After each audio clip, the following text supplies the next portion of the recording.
Han Li pondered to himself for a moment before calmly saying, "It's nothing. It won't be too late to mention it in the future. Since there is an extensive gathering here, I'll take a look at there first." After the two white-robed youths glanced at one another, the shorter youth smiled and said, "That's good. Let us lead the way, senior." Soon after, each of them took out a disc magic tool and tossed them into the air before leaping onto them. When Han Li saw this, he tossed a sparkling flying sword and appeared on top of it in a blur. Having seen the sword, the shorter youth revealed an expression of admiration and said, "Senior's magic tool is a high-grade flying sword. You must be an inner disciple of a large sect, right? There is no way a master or sect would give a magic tool of that quality to a low-grade disciple." Han Li chuckled and answered, "My sect has a rule where we're not allowed to reveal the identity of our affiliation while we're on a journey. I hope you two fellow Taoists will refrain from asking these questions."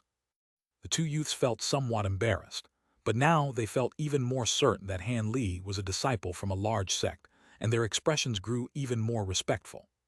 The three cultivators then headed south of the village on their magic tools. The Snowman Mountain wasn't very far away from the village. As they flew towards it, they could faintly see a line of black mountaintops in the distance. It was more appropriate to call it a mountain range than a mountain. The mountain range spanned over 500 kilometers and was one of the several great mountain ranges in the Liao province. Additionally, it was reportedly said that there were demons and ghosts lurking deep into the mountain. Let alone mortals, even lower-grade cultivators would occasionally disappear in the mountains. The friends and sect of the cultivators who disappeared formed search parties and scour through half the mountain range only to find no sign of them. After this, more cultivators would disappear regardless. Fortunately, disappearances only rarely happened, and most of those that disappeared were low-grade cultivators native to the Liao province. As a result of these repeated incidents, few cultivators ever tread too deeply into the mountains, and the disappearances slowly stopped as well. Of course, the grand assembly that was hosted by the three great clans of Guaning wasn't being held deep into the mountain range. It was located at a town on the top of a lofty mountain at its edge. When they eventually arrived, Han Li saw beautiful towering buildings erected on top of this mountain. His eyes flickered, and he was able to see that the mountain was newly constructed. He couldn't help but wear a pensive expression at the sight. "Senior, we've arrived." The taller youth pointed at the town down below and said, "All of the Foundation establishment cultivators that arrive are given their own room. As for the seniors at core formation stage and above, they are given their own building. This way, all seniors are given a proper place to rest." And Li nodded and remained silent, only releasing his spiritual sense to carefully look at the town below them. He unconsciously frowned and sensed that there was a nascent soul cultivator in the town. It was unknown whether he was a cultivator joining in the gathering, or if he was the eccentric Kong that Feng Yu had mentioned before he died. The noble clans of the Great Jin were not to be underestimated, as rumor had indicated. In the heavenly south, cultivation clans had late core formation cultivators within their ranks at most and weren't capable of producing a nascent soul cultivator. But to his surprise, the nascent soul cultivator he sensed on the mountain faintly emitted the aura of a corpse. Although it was very faint and well concealed, Han Li was able to clearly see through it with his overwhelming spiritual sense. No matter how well it was hidden, it would have been detectable with some careful observation. Could it be this person cultivated a devilish Tao or a wicked heretical technique? If he remembered correctly, the Kong clan hailed from the famous Confucian sect known as the Heavenly Sage Sect, and the clan still received the sect's backing. Regardless of whether or not this nascent soul cultivator was the Kong clan ancestor, it would be inappropriate for a sect of their standing to either practice this technique or have a guest of this nature. As he pondered this, they descended to the village gates and were immediately welcomed by four blue-robed cultivators. At nearly the same time, in a secret room over 70 meters deep underground, the lid of a pitch-black coffin suddenly moved, and a pure white hand suddenly emerged from the gap. Then it pushed the lid of the coffin completely off to reveal a yellow-robed man wearing a king's crown. He appeared in his 30s and wore an odd expression of bewilderment. "What's going on?" I suddenly felt a wave of trepidation. Could it be that someone was spying on me? The man muttered to himself. After some hesitation, he carefully released his spiritual sense and swept past the entire mountain, particularly focusing his attention on the many cultivators in the village above. After a long while, he found no trace of any other nascent soul cultivators and tightly knitted his brow. Perhaps it was just an old fart that journeyed nearby and swept his spiritual sense. The black jade coffin should have concealed my corpse chi, so it shouldn't attract any attention. The crowned man muttered to himself before returning into the coffin. The lid then slid back in place of its own accord and sealed the coffin, causing silence to fill the room once more. Back on the surface, the blue-robed cultivators recommended Han Li to go to the huge plaza at the center, which was sprawling with 1,000 variously dressed cultivators. However, these cultivators were divided into several groups, and each gathered into clearly different areas of the village. There were some that were talking and others that were selling items. The plaza was also covered in variously sized vendor booths, with some that have set up tables and others that had their items arranged the ground. It made for quite a lively scene. Han Li smiled and recalled the first time he entered the cultivation world at the Great South meeting. He felt a bit emotional over the memory. Chapter 128. But to his surprise, there was a huge tent that was erected at the center of the plaza. It was sparkling with white light, revealing itself to be a magic tool, and it spanned over 300 meters wide. There were many people walking in and out of its openings. His eyes stirred and he looked at the rest of the plaza. There were stone buildings that were flickering with light, with people occasionally flowing through them, but they received far less traffic than the tent at the center. There were even a few cultivators that were pacing back and forth around the buildings or were chatting with their companions. Apart from the few chi condensation cultivators from the three clans, there were only cultivators at foundation establishment stage and above. With a sweep of his spiritual sense, he found that there were over a dozen core formation cultivators present. Even without the nascent soul cultivator, the cultivators present were beyond in number of what large clans in the heavenly south could produce. And this was only a trade fair that a few of the local noble clans in the Great Jin were hosting. When Han Li thought this, he couldn't help but sigh. As he was informed by the disciples that had welcomed him, he knew that morning was the time for free trade, and the afternoon was when the auction would start. If he had rare materials, magic tools, or other items, he would be welcome to exchange them before the auction. Additionally, the trade fair was planned to only span 3 days, and on the last day, the 1,000-year-old monarch ginseng would be auctioned. It was likely that the core formation cultivators had come solely for this item. After glancing around for a while, he began to stroll around the plaza.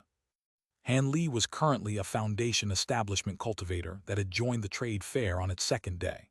Although his face was unfamiliar, no one took notice of him. He was just another ordinary cultivator in the crowd. The items around the vendor booths were all common as expected and were of little interest to Han Li. There were items that would prove to be attractive to foundation establishment and core formation cultivators, but he already had countless precious materials in his possession. The only vendor booths to catch his attention were selling particularly odd magic tools and materials. But after some careful observation, he easily recognized them. Past that point, there was no further value in investigating them. After spending quite some time roaming around, he didn't end up purchasing anything, and just as he thought to enter the tent at the middle of the plaza and see what was being sold there, his expression suddenly changed, and he vigilantly turned around. He saw an old man with pointed ears and thin cheeks looking at him with amazement. He possessed cultivation at early foundation establishment stage. With an icy glint in his eye, Han Li coldly said, "Fellow Taoist, you've been following me for quite a while. Could it be that you recognize me?" "Please don't misunderstand, fellow Taoist." The old man wore an embarrassed smile and calmly explained, "My name is Jin Yuan and I don't mean any harm to you. I was simply curious. This is the first time we've met, but you seem to have a great understanding of many of these tools and materials.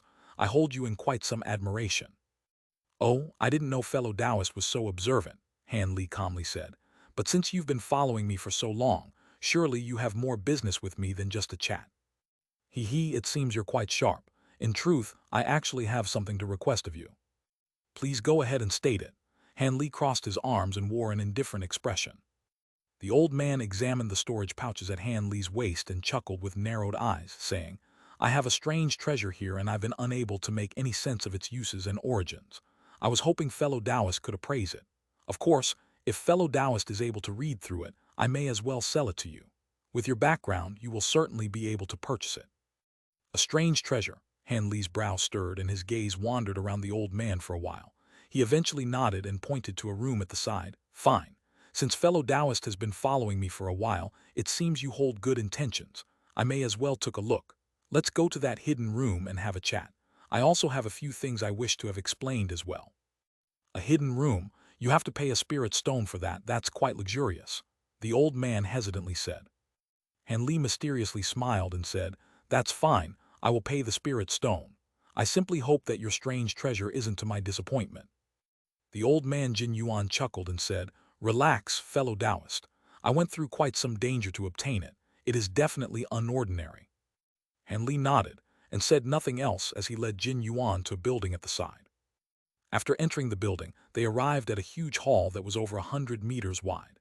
It was empty apart from a middle-aged foundation establishment woman sitting cross-legged on a prayer mat. When she saw Han Li and Jin Yuan enter, she immediately opened her eyes and stood up. "Since fellow Taoists have arrived, it seems you either wish to look at some of the hall's collection of magic techniques, or perhaps you require a hidden room to exchange cultivation experiences with one another." "A hidden room is what we want," Han Li calmly said. He didn't have the slightest interest in looking at the records there. After all, techniques that foreign cultivators were allowed to see were likely all ordinary. "That will be 1 spirit stone. In addition, you will lose your room when you leave the hall," the middle-aged woman said with a smile. She then reached for her waist and took out several inch-sized miniature rooms into her hand. Han Li was momentarily stunned when he saw this and casually took out a spirit stone and traded it for a miniature room. He then curiously examined it. When the middle-aged woman saw his curious expression, she keenly asked, "Is this the first time that fellow Taoists saw a hidden fortune room?" "That's right. Is this a magic tool?" Han Li weighed the item in his hand and felt that it was light as a feather. "The hidden fortune room can be considered both a magic tool and not a magic tool," the woman explained. "But it is very simple to use. You only need to pour in enough spiritual qi to use it. Of course, a low-grade hidden fortune room is only able to expand to a certain degree and doesn't have much other uses. It is difficult to call it a true magic tool. However, higher-grade hidden fortune rooms can have spell formations and restrictions placed within them, and could even be considered to be on the level of magic treasures. Of course, the one I gave you is a more common type, but there should be no problem in stopping others from eavesdropping on your conversation." When Han Li heard this, he felt a wave of shock. Although he was told that there would be hidden rooms being rented here, he didn't think they were actually these strange items. Such an item didn't exist in the heavenly south. "Many thanks for the explanation, fellow Taoist." Han Li then walked to the side chamber the woman had pointed out.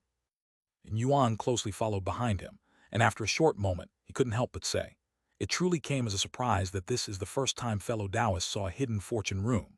But this isn't too much of a shock considering that they are normally only sold to loose cultivators and high-grade cultivators that travel often. Given your young age and current cultivation, it seems you are a meticulously nurtured disciple of a sect and would have had little need for something like this. Furthermore, they are actually quite expensive. The spirit stones would better be used for magic tools and medicines." "Oh, then what's the price of an ordinary hidden fortune room?" Han Li casually asked. And Jin Yuan saw his interest. He explained what he knew, saying, "A low-grade room would cost a little over 100 spirit stones, and while a high-grade room would have spell formations and restrictions, they cost much more than magic tools of the same grade. With that being said, there's a large variety of hidden fortune rooms ranging from pagodas, pavilions, and courtyards. It is said that the greatest of hidden fortune rooms are small-scale cave residences." A small-scale cave residence. When Han Li heard this, he was shocked. When the Jin Yuan heard him, he chuckled and said, "Brother Han, don't jump to conclusions. The simplest hidden fortune room on the scale of a cave residence will cost you several tens of thousands of spirit stones. They aren't something that cultivators like us can dream of." Han Li nodded, his expression returning to normal. At that moment, they had already arrived at the side chamber. There were 6 stone rooms that sparkled with white light scattered around the place. They appeared to be enlarged versions of the miniature stone room Han Li held in his hand. Han Li's heart stirred, and he casually probed one of the rooms with his spiritual sense. As expected, there was a restriction that prevented his spiritual sense from contacting it. This was a rather simple restriction and could be easily broken, but the master of the room would immediately detect this and realize that they were being eavesdropped on. This was a rather secure way of preventing others from spying on you. With that thought, Han Li tossed the miniature room into the air and his hand sparkled with azure light. After pouring spiritual power into it, the room grew hot and trembled. Then, in a flash of white light, a muffled bang sounded out, followed by the appearance of a 10-meter wide stone room. He glanced at the stone room and then politely said, "Brother Jin, please enter." "Then I'll be heading in first, but I must say that although I've seen hidden fortune rooms before, I haven't had the opportunity to enter many." Jin Yuan stroked his chin and chuckled before going in. Han Li smiled and followed him inside before swinging the door shut. The room wasn't large but was well decorated. At the center, there was a stone table and stone chairs, and even a stone couch nearby. Jin Yuan had already taken a seat in one of the chairs. Han Li pressed his hand against the wall and activated the restrictions before joining Jin Yuan by taking a seat across from him. With a stiff expression, Jin Yuan spoke first, asking, "I heard you mention before that you had a few things you wanted to be explained. What did you want to know?" "It's not much," Han Li calmly answered. "I just wanted to prepare for a short stay in the Guaning Prefecture. However, I wasn't able to find out much about the local noble clans. From your tone, it seemed that you are a native and would be able to tell me about them." Jin Yuan's expression relaxed and he said, "So it was like that. That will be no problem. I don't mean to boast, but I know much about not only the Guaning Prefecture but the entirety of the Liao province. What would fellow Taoists like to know about it?" With a content tone, Han Li asked, "Since the masters of Guaning Prefecture are the three noble clans, how about you give me an introduction on them and tell me any great events that have happened in the past few years?" "Where should I start on the noble clans of the Guaning Prefecture? This land could be considered to be under the rule of Confucian sects, as many noble clans hail from them. But the great four clans of this prefecture came from different origins with the exception of the Kong clan." Han Li curled his lips and casually asked, "The four great noble clans. Didn't the Guaning Prefecture have three great noble clans?" It turned into three noble clans only recently. 10 years ago there were still four. However, the Feng clan had committed an unknown offense against the other three clans, and as a result, they overthrew them in a single night, exterminating all of the direct disciples. At the time, I heard the Feng clan was discussing something of great importance and had gathered together all of their direct disciples. Jin Yuan then continued with the rest of the story. Han Li sat down and calmly listened to what had happened to the Feng clan. When he compared it to what Feng Yue had told him, there were a few parts that were rather strange. Following that, Jin Yuan began to introduce the various clans in the Guaning Prefecture. He was clearly well-traveled and knew about the many prefectures in the province with great detail. Han Li was satisfied by what he heard and now had some understanding of the cultivation world of the Liao province. This was far more detailed than what Cao Mingrong was able to tell him. Jin Yue spoke in a flurry without stopping, only occasionally pausing to state his own take on the matter. About half an hour later, he eventually said all that he wanted and Han Li smiled, saying, "Thank you for the trouble of telling me all of this, but now let's move on to the topic of your strange treasure. Could you take it out and allow me to broaden my experiences?" "The treasure, of course. I still wish for fellow Taoists to help me inspect it," Jin Yuan replied with a satisfied tone. Then under Han Li's gaze, he took out a jade box from his storage pouch and placed it on the table. Han Li swept his gaze past the box and wrapped his spiritual sense around it. Soon, he felt his heart stop. The item in the box released a strange power that repulsed his spiritual sense, in turn greatly captured his interest. Jin Yuan carefully opened the box and revealed a fist-sized ball of dazzling golden light with hazy surface. He pushed the box towards Han Li and eagerly said, "Fellow Taoist, please take a careful look and see if you can recognize it." Han Li raised his brow and brought the box to his eyes before taking a careful look. It appeared like a bubble with a transparent center and a surface that sparkled with golden light. However, it didn't possess the slightest spiritual qi, as though it were an ordinary object. After examining it for a long while, he extended his finger and wrapped it in a layer of azure light. Then he poked the object with it, finding it to be soft and flexible as though it were truly a bubble. Han Li revealed an expression of shock, and after a moment of thought, he attempted to wrap his spiritual sense around it, but it was repelled to the side as the bubble flickered with light. He then unconsciously responded by increasing the intensity of his spiritual sense, attempting to force threads of spiritual sense into it. Suddenly, a strange scene occurred. Golden light repeatedly flickered on the surface of the bubble, and it began to expand one moment and contract in another, resembling the beating of a vigorous heart. Han Li tightly frowned for a long while before sending a voice transmission to Monarch Soul Divergence. "Senior, have you seen this before?" "Do you truly believe that there is nothing that I haven't experienced and nothing I don't know?" Monarch Soul Divergence bluntly asked. No, I don't know what it is, but since it is able to block your spiritual sense, it could be considered a rare treasure. Ask him in detail where he acquired this item. Then you can decide whether or not you'll take it. Han Li inwardly chuckled when he heard this. Then, with a flicker of his eyes, he withdrew his spiritual sense from the bubble and put the box back on the table. How was it? Did fellow Taoist recognize it? Jin Yuan quickly asked. Apologies, my experience is still too lacking. I couldn't recognize it, Han Li said with a sorrowful expression. Even fellow Taoist wasn't able to recognize it, Jin Yuan dejectedly said. But from the way the item reacted, I had believed fellow Taoist found out how to use it.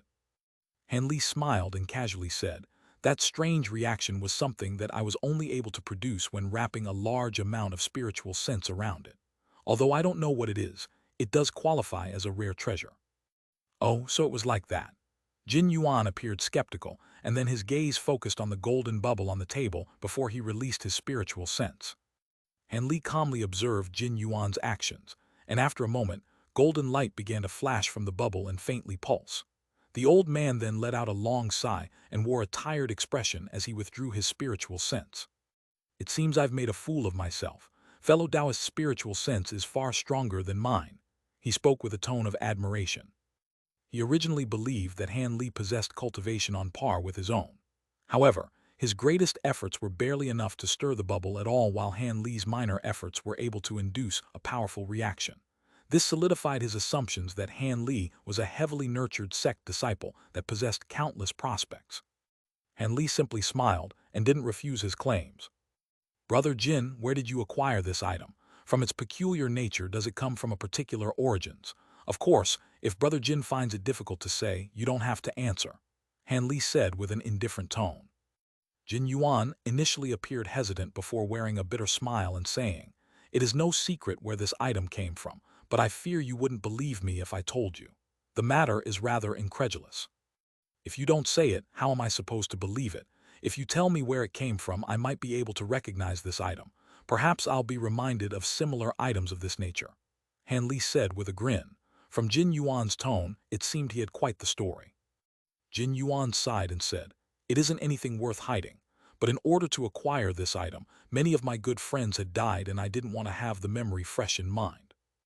Han Li was stunned when he heard this, but when he saw that Jin Yuan wore a pensive expression, he knew that Jin Yuan was thinking about what to say. Fellow Taoist might have guessed, but I'm a loose cultivator, one who cultivates an earth attribute cultivation art. My other abilities may be unremarkable, but it just so happened I was given an earth spirit constitution and am obviously talented in earth movement techniques. If it weren't for my poor spiritual roots, many large sects would have competed to take me in as a disciple. Once that was said, he wore a regretful expression before continuing. When my cultivation reached a certain point, I became fond of looking for ancient cultivator ruins or other curiosities in the wilderness in hopes of finding some good fortune. However, ancient cultivator residences and items weren't so easy to find. Although it could be said I made some gains, my efforts also took up a great amount of time. That is, until 3 years ago. Yuan suddenly paused for a moment before his tone turned sullen. 3 years ago, I was given an invitation by a good friend of mine, saying that he discovered the huge tomb of an ancient cultivator. He planned on drawing the support of my earth movement techniques to probe into it and see if there was any treasure that could be acquired. Naturally, he would give me a portion of the treasures. I was elated to hear this and promptly agreed. As a result, we went together with a few of our other close friends. By then, I realized that the ancient tomb was greatly unordinary. It was only after we entered that we discovered. At that moment, his voice began to tremble. We discovered that the tomb actually belonged to an illustrious mortal monarch during ancient times. He was widely known as the Glorious Blaze Monarch while he was alive and was said to be a legendary character. When we saw this, we were greatly disappointed, fearing that our trip was in vain. After all, no matter how grand a mortal may be, their treasures are of little value to cultivators like us. But who could have known that we would have discovered many magic tools and precious cultivator materials buried with the king in his grave room? We were overjoyed by our newfound gains, but the decayed husks in the room suddenly began to come to life and became invulnerable soldiers. No matter the magic tools or techniques we used to attack them, they were of no use. Most of my companions were unable to protect themselves and were torn apart by the undead soldiers. And then, a strange sound came from the monarch's coffin as if the Glorious Blaze Monarch himself was about to come to life. Fortunately, I was able to flee with my earth movement techniques when things turned for the worst, or else I would have perished there. The others didn't have such luck. Jin Yuan's complexion turned pale when he was done talking as he recalled the frightening scene. Feeling somewhat moved by the story, Han Li pointed to the box and said, "Then that item is." It was one of the offerings on top of the monarch's coffin. I took it just as I left.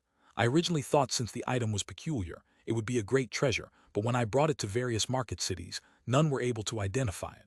Although they all knew it was an unordinary item, none were willing to purchase it at a high enough price, so it had remained in my possession ever since. Jin Yuan answered bluntly and wore a clear, gloomy expression. With an odd look on his face, Han Li said, "Since it was an item buried with an ancient monarch, it isn't strange that no one can recognize it. After all, there are countless items during ancient times that are now lost to the cultivation world.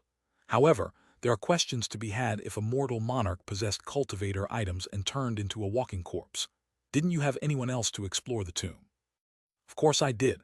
I even brought a large group of high-grade cultivators with me. But who could have known that the ancient tomb would miraculously disappear when I arrived, only to be replaced by wilderness? Even more unbelievable was that the secret mark I placed at the entrance of the tomb was still clearly present." With that said, Jin Yuan's expression became particularly sullen. Han Li frowned. If this was all true, then Jin Yuan was the sole survivor of the group, and he wasn't able to later find the place. Needless to say, his life afterwards can't have been good. After a moment of thought, Han Li calmly said, "Fellow Taoist, could you tell me where the ancient tomb was?" Jin Yuan gritted his teeth and said, "If it was still there, it'd be deep into the Snowmont mountain range." A glint flickered from Han Li's eyes and he slowly asked, "The Snowmont mountain range? If I remember correctly, you stated that cultivators often disappeared in the mountain range. Could this have anything to do with it?" After some hesitation, Jin Yuan answered, "It's possible. If fellow Taoist is interested, I can give you the location of the tomb. Perhaps you can discover something there." Afterwards, he took out a jade slip and imprinted something onto it before handing it over to Han Li. After a moment of silence, Han Li took the jade slip and calmly said, "Good. If I have the time, I'll be sure to take a look." Jin Yuan chuckled with a beaming smile and said, "It seems we've become quick friends, and it has been a long time since I've been able to talk about my bitter experiences with someone else. How about this? Since you seem so interested in it, how about I sell it to fellow Taoist? It will only cost you 100 spirit stones. How about it?" 100 spirit stones. That is quite cheap, but I can't have Brother Jin suffer a loss. How about I give you 200 spirit stones instead?" Han Li said, wearing an embarrassed smile. Afterwards, he touched the storage pouch at his waist and handed 2 mid-grade spirit stones over to the old man. When Jin Yuan saw the spirit stones, he couldn't help but smile. Then, after uttering a polite word of thanks, he took the spirit stones and handed over the jade box containing the golden bubble. Han Li received it and promptly placed it into his storage pouch, completing the transaction, much to Jin Yuan's satisfaction, as if in fear that Han Li would change his mind. But at that moment, a spirit beast pouch at Han Li's waist began to stir and release a strange cry. "This is..." Jin Yuan looked at Han Li's spirit beast pouch in shock. Han Li took a glance at his spirit beast pouch and calmly said, "It's only a few low-grade spirit beasts that I nurtured. They must have thought the box was a treat and were excited." Jin Yuan was doubtful when he heard Han Li's explanation, but he didn't pursue the matter. Instead, he chatted a bit more with him before taking his leave. After Jin Yuan walked out of the room, Han Li's smile slowly faded away to reveal a gloomy expression. Shortly after, he took the jade box out and silently looked at it. Monarch Soul Divergence calmly asked, "What? Do you plan on truly taking a look at that ancient tomb?" "Of course not," Han Li sneered. "Although I don't know if his words were true, I'm not about to brave this danger like some novice. However, I am quite curious about this monarch's tomb. After I restore my cultivation, I might delve to take a look. However, it is clear that he didn't tell me this out of the kindness of his heart. Saying that we've become quick friends, does he believe me to be a child? How could an old man like him easily tell others of this secret matter, let alone a stranger he just met? Given how eager he was, it is certain to be a trap." "That's right.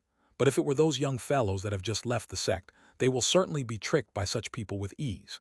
He believed that he managed to gain your trust and would have likely betrayed you in the future. Reminds of when I..." Monarch Soul Divergence then sighed, and his voice came to a sudden stop. "Oh, was Senior deceived by such a trick in the past?" Han Li asked with a chuckle.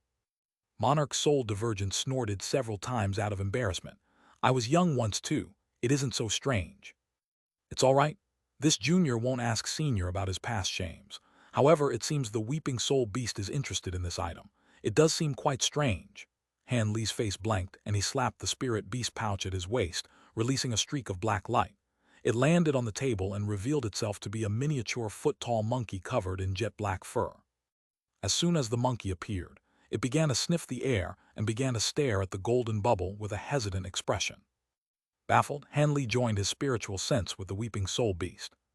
From its response, it seemed the monkey simultaneously felt somewhat fearful and excited of the golden bubble. What's going on? Before Han Li realized what was happening, black yin qi suddenly covered the weeping soul beast's body, and it charged into the golden bubble head first. Soon after it entered, the golden bubble brilliantly shined with light and produced a wisp of gray flame that wrapped around the beast's body. The weeping soul beast wore an expression of pain and remained still as it continued to release a pitch-black qi around its body to counter the gray flame. Han Li's brow tightly frowned when he saw this. Although he didn't know what was happening, it appeared that the weeping soul beast wouldn't be emerging from the bubble anytime soon and was drawing on support from the gray flame to cultivate something. But what baffled him the most was how the golden bubble was suddenly overflowing with astonishing spiritual qi fluctuations out of seemingly nowhere with the gray flame's appearance. Monarch's soul divergence yelped in surprise and said, wait, I've seen something like this before. Has Senior recalled something? Han Li asked in surprise. Let me think, Monarch's soul divergence replied with a solemn voice. It was a very long time ago. When Han Li heard this, he remained silent and turned his gaze to the weeping soul beast in the bubble, pondering about what was happening. A long while later, Monarch's soul divergence finally broke his silence with a tone of astonishment. I remember now. When I was journeying around, I saw something similar on a 10,000-year-old corpse monarch that was once a senior monk of a Buddhist sect. After he became a corpse monarch, he refined his crystal relic into an incredibly powerful protective treasure. It would render him invulnerable for a short period of time after it was released from his body. I've suffered quite a bit at the mercy of its might. However, this was something from a long time ago, and the protective barrier was silver. Furthermore, this type of treasure should be hidden within the corpse monarch's body. How did a foundation establishment cultivator like Jin Yuan get his hands on it? You were at its mercy. Since it is so powerful, it could be considered an extremely precious treasure. Han Li then asked with a tone of worry, but leaving aside how it was acquired, do you think it poses any danger to the weeping soul beast? Monarch's soul divergence muttered, you still haven't realized it. Your spirit beast is currently absorbing the corpse flames contained in the relic. Not only are you an abnormality, but all of your spirit beasts are marvels as well, with this one specialized in restraining ghosts and spirits. In the many years I've been alive, I've never heard of a beast like this. Absorbing the corpse flame, Han Li examined it for a moment and found that the weeping soul beast's yin qi was slowly consuming the gray flames, much to his relief. After recalling Monarch Soul Divergence's words, he couldn't help but wryly smile and say, to tell the truth, this beast has greatly deviated from its original cultivation method and had evolved several times already. It's hard to say if it is still a weeping soul beast. Oh, so it's a spirit beast variant. I was wondering why there was the design of a demon ghost on its back, and given the light gray color of the flames, they are certain to be pure corpse flames that are over 10,000 years old. Common cultivators and spirit beasts would perish upon contact, but this beast dares to consume it. Just how truly unordinary. However, it appears that the treasure isn't still completely refined and doesn't have a master, or it would have been tracked down by the corpse monarch that created the treasure, no matter the distance. This in itself is quite odd. After a moment of silence, Han Li smiled and said, it still hasn't recognized a master. In that case, after the weeping soul beast is done consuming the corpse flames, I will have acquired a treasure for free. I didn't think that I'd acquire a precious Buddhist treasure before being able to acquire a Buddhist technique. I truly wish to see the power of the relic's barrier form. Monarch's soul divergence sighed and explained, I must also mention that this isn't a mere crystal relic but a Vajra relic. A vast majority of crystal relics are white with a few being other colors. Only golden relics receive the name of a Vajra relic, and there are rarely ever seen. Normally, Buddhist cultivators that refine a Vajra relic are all given the role of a Vajra protector of the sect. It is a position most comparable to the title of enforcement elder in other sects. Han Li's eyes flickered and he asked, Then you mean to say that this relic should be even more formidable than the one you encountered in the past? After some hesitation, Monarch Soul Divergence replied with a somewhat uncertain tone. That should be the case given the illustrious reputation of Vajra relics in other sects, but I've never had the chance to test them, so it is hard to say. Han Li smiled and thought to ask something else when the golden bubble suddenly trembled, and a grain-sized speck of green light suddenly shot out from it. Alarmed, he concentrated his spiritual sense onto it. Suddenly, the green light seemed to knock into something and began to bounce around in the air. This was caused by the concealed spiritual sense that Han Li surrounded it in. Then, the weeping soul beast snorted and released a mist of light from its nose, dragging the green light back into the bubble and into its stomach. Han Li tightly frowned when he saw this, and stared at the golden bubble before faintly guessing something. In a grave room over 1,000 kilometers away, there were 3 stone coffins arranged next to one another. The room was remarkably large, spanning over 300 meters wide with walls engraved with ancient murals, and was faintly illuminated by huge copper jars standing at each corner, all of them brimming with raging green flames. At the moment that the green ball of light was consumed by the weeping soul beast, a pained yell sounded from one of the coffins, and a large bang rumbled, followed by the heavy lid of the coffin shooting 10 meters in the air before falling onto the floor. Black chi gathered from the coffin, and a tall silhouette suddenly rose up from within it. "My royal son, what happened? Why are you angry?" The voice of a middle-aged man sounded from the coffin in the middle of the room. It was calm, deep, and resounding. The tall silhouette wrapped in black chi roared several times before managing to collect itself to utter some words. My thread of spiritual sense is gone." "Your thread of spiritual sense is gone," a woman's smooth voice suddenly sounded out from the smaller coffin nearby. "Perhaps someone saw the incarnation you sent out and dispatched it. It's no matter. It isn't some serious affair. So long as you continue to cultivate the underworld river corpse arts your Lord Father gave you, you'll be able to restore it soon enough. No need to fly into a rage. Are you still unable to control your temperament?" The tall silhouette then beat his chest with his fists and groaned, but my Vajra barrier." "Vajra barrier? You mean the barrier I refined from the monk I killed the last time I awakened? Didn't I already help you refine most of it before handing it over to you? Why haven't you already made it recognize you as its master?" The middle-aged man's voice turned sullen and icy. The black silhouette grew flustered when he heard this, and for a time he found himself at a loss of what to say. "Great King, please don't blame the prince for this. I've already spoken of this matter with him." A groan sounded out from the smaller coffin, and its lid slid open. A slender body sat upright from it, but it was difficult to clearly see the woman's appearance in the dim room. "What's going on?" the middle-aged voice asked with a softer tone. "Beloved concubine, explain it to me. That Vajra barrier was an extremely precious treasure. I saw that my son's magic power was still shallow, so I had given it to him for his protection, or I would have used it for myself." Woman's voice lingered in hesitation before letting out a sigh and saying, "Several years ago, while your majesty slept, the prince had sent his incarnation to the surface, intending on drawing the power of moonlight in order to refine the treasure. But just as he was about to conduct the master recognition ceremony, a group of mortals suddenly intruded from the outside. Because the prince was absorbing the power of moonlight, a majority of the palace's restrictions remained dormant. As a result, the cultivators went as far as to intruding upon the prince's main room. Helpless, the prince could only temporarily halt the ceremony and activate the corpse puppets to help dispose of the cultivators. However, one of them was rather clever and had seen through the prince's identity as a corpse monarch, and immediately pleaded to be placed under any restriction in exchange for his life. The prince saw some potential in taking him in and placed him under the restriction. "And what does this have to do with the Vajra relic?" the middle-aged man's voice asked impatiently. "Please calm yourself, your majesty," the woman hurriedly explained. "The point is that the old man gave the prince an idea. The old man said that he would be able to easily collect the primal souls of cultivators from the outside world. There would be no need for us to go through the effort of looking for them ourselves." "Oh, tell me how he would do this," the middle-aged man's voice said with a curious tone. "It's quite simple. That person mentioned that the prince should hand over a rare, strange treasure over to him and hide a strand of spiritual sense inside of it. Afterwards, he would sell the item to lone vagrant cultivators and lure them to take the initiative to find the prince's tomb. Naturally, this would be leading them to their own demise.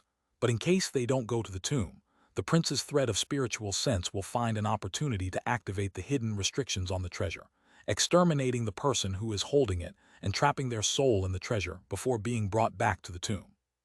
However, the treasure must be rarely ever seen, and we would have to completely conceal any trace of the prince's spiritual sense thread or the corpse flame it contains, or else it would be all for nothing. The middle-aged man coldly interrupted. There is no need to continue. Surely the prince handed over the Vajra relic over to this old man before the treasure was refined to recognize the prince as its master. It is only with the relic's Buddhist nature that the prince was able to conceal the corpse chi. That's right, it is truly as your majesty thinks. Because once the prince is recognized as its master, the Vajra relic would no longer be able to conceal the corpse chi, and given the large number of cultivator souls that the prince currently requires, he took the risk and handed it over. However, I intentionally instructed the old man to not provoke any cultivators above core formation stage and risk having others see through the act. And over the past few years, we've had many cultivators delivered to us without mishaps. But now it appears that person has disobeyed, causing the treasure to be seized and the prince's thread of spiritual sense to be destroyed. We'll later activate the restriction on this person's primal soul and properly interrogate him. The middle-aged man coldly snorted and said, "How many cultivator souls did you acquire in this minor scheme? I already have General G scheming something. Once he is done, we will have a steady supply of cultivator souls delivered to us. There will be no further need to lure those cultivators in." "Is that the reason why your majesty brought General G outside a few years ago and returned alone?" the woman said with shock. "Yes. General G is now impersonating someone, controlling a cultivator clan and having them work for us. In order to conceal himself, General G even manipulated an alliance of clans to exterminate a clan of Buddhist origins. The Buddhist clan elders saw that something was amiss and wanted to inform a nearby Buddhist sect, but I personally exterminated their core formation cultivators. Then, General G led the other cultivator clans to massacre the rest of their members." The man's voice sinisterly chuckled with a trace of satisfaction. With a tone of shock, the woman said, "Then your majesty's plan is..." This isn't anything complicated. You were bound to figure this out sooner or later. This was an idea that the heaven-wind monarch of Xianxia Mountain gave me when he last visited. He had done the same and had yet to be discovered. So long as we are careful, we'll have no worry for cultivator souls in the next 300 years. Even if things go awry, we can simply move the tomb and make ourselves scarce. Apart from a few old eccentrics in the Great Jinn, who could possibly stop me. The heaven-wind monarch, he definitely isn't a simple character. Why would he tell such a secret to your majesty? Could it be he is scheming something? The woman's voice now held a tone of worry. A scheme? Of course he was scheming something. The middle-aged man angrily said. He took away 3 heartblood pills as payment for what he told me. Even so, I still feel ill at ease over the matter. There is nothing good to be said about Xianxia Mountain's devil pair. Perhaps he wants to lure your majesty away from the tomb. Since our 3 souls are fused together with the tomb, there are few that would be able to defeat us so long as we remain inside it," the woman said with a trace of worry. The middle-aged man's voice paused for a moment and then he solemnly said, "Beloved concubine, your words are reasonable and I'll take action to prevent this. Whenever I leave, I will fully activate the restrictions on the tomb and will be careful when I travel. Neither will I allow the devil pair to know when I leave the tomb." "It will be fine so long as you are careful, your majesty." The woman's voice suddenly turned sweet. "In truth, there should be no reason for your majesty to personally take action. You can simply leave the matter over to me or your incarnations. After all, so long as your majesty is safe, I will be glad to encounter any formidable enemy. You might not know this, but for this plan to work, I require all the noble clans of the Guaning prefecture to be under my control," the middle-aged man patiently explained to the woman. "When I last left, I had to deal with that eccentric Kong without damaging his body. As such, I was lightly wounded and didn't continue to involve myself. And while the other 2 noble clans didn't have any nascent soul cultivators, they did come from unordinary backgrounds. They possess several rare treasures that are effective against heretics like ourselves. I reckon that the 2 clans had been established by their originating sects in an attempt to monitor me. But since I was dormant for over 1,000 years, they had forgotten about me, and I am now able to take care of all of them in one go. When these sects discover me and take action, several years will have already passed, and I will have broken through to the next realm with the aid of those cultivator souls, allowing me to refine a heavenly corpse body. Then I must congratulate your majesty ahead of time. After refining a heavenly corpse body, your majesty will no longer be confined to this tomb," the woman said with a happy tone. The middle-aged man chuckled and said, "When the time comes, I will be able to cast a technique to free your soul and the prince's from this tomb." "Your Majesty, you must also remember we still have to find that Vajra relic," the woman reminded. "It is a valuable treasure that will be capable of turning you invulnerable for a short amount of time. Don't forget that old monk when released his crystal relic. It took your Majesty 3 days of corpse fire before he could exhaust the relic's golden light and kill the monk within. Now that the relic has been turned into a Vajra barrier, I fear its might will be even greater." "Beloved concubine, are you confused? The Vajra barrier is something that only corpse monarchs at the age of 10,000 years are able to refine. It isn't possible for human cultivators. And besides me, the only other 10,000-year-old corpse monarch is the myriad Demon Valley's primeval corpse Xianxia. Human cultivators wouldn't dare to go there. So long as the myriad demon flag is present in the valley, I fear that none of the great righteous and devilish sects would dare to go near it." The middle-aged man sneered. "That is true. However, that rare treasure is extremely suitable to us. After it is made clear who acquired this treasure, let's send men to reclaim it," the woman gloomily said. "Yes, even if you didn't say it, I would have done it regardless. But since that person noticed the prince's thread of spiritual sense in the Vajra barrier, they must be unordinary. Once the whereabouts of the treasure are found, I will send 2 of my incarnations to fetch it. So long as he isn't a mid-nascent soul cultivator, there shouldn't be a problem." I also want to go." The tall silhouette wrapped in black chi suddenly broke his silence. "How are you supposed to go out?" The middle-aged man's voice turned sullen, and he coldly rebuked him. "You aren't able to withdraw the corpse chi in your body. Any cultivator will be able to see through your true nature. Speak less rubbish and quickly enter the coffin to cultivate." The large silhouette grew depressed after seeing this, and simply waved his furry green arm into the distance before lying down. But his eyes then pierced through the black chi as they glowed crimson as if out of anger. The stone coffin lid then flew back from the ground and sealed the coffin once more. Over 1,000 kilometers away, Han Li couldn't have known that killing that meager thread of spiritual sense would provoke such a large problem. He was currently staring at the weeping soul beast inside of the golden bubble as his expression wavered. And at that same moment as Jin Yuan returned to his own room, his entire body was ablaze in gray flames and instantly blew away into the air as ash. His primal soul remained unharmed inside the flames, but it was clearly struck with terror. Soon, he felt as if he were dragged by something, and his primal soul was wrapped in a ball of gray flames before shooting through the half-open window in his room, only to completely disappear without a trace. After a long while inside the hidden fortune room, Han Li eventually decided to put the weeping soul beast inside his storage pouch while it was still inside the golden bubble. Then, he walked out and shrunk the hidden fortune room back to its original size. After he went back to the main hall, he returned the room to the middle-aged woman before heading out to the plaza. At that moment, it was already afternoon and there were nearly half as many cultivators as before. They were all heading in a peculiar stone building to participate in the auction. Without another thought, he moved to join them. A white-robed cultivator standing at the entrance of the auction saw Han Li and greeted him with a salute. "Fellow Taoist, to prevent too many idle spectators, we are charging 3 spirit stones to participate in the auction." Han Li smiled and silently pressed his hand against his storage pouch before handing over 3 spirit stones to the white-robed cultivator. The cultivator smiled back and gave him a palm-sized jade plate, allowing him to enter. Han Li glanced at the jade plate as he walked through the entrance of the building and saw that it had engraved 243 in silver letters. Aside from that, there was nothing else remarkable. After walking through a 60-meter-long passageway, he came across 4 cultivators guarding a door that shined with white light. When they saw Han Li arrive, they all silently examined him with expressionless faces. Han Li ignored them and walked past them, opening the gate and entering the main hall.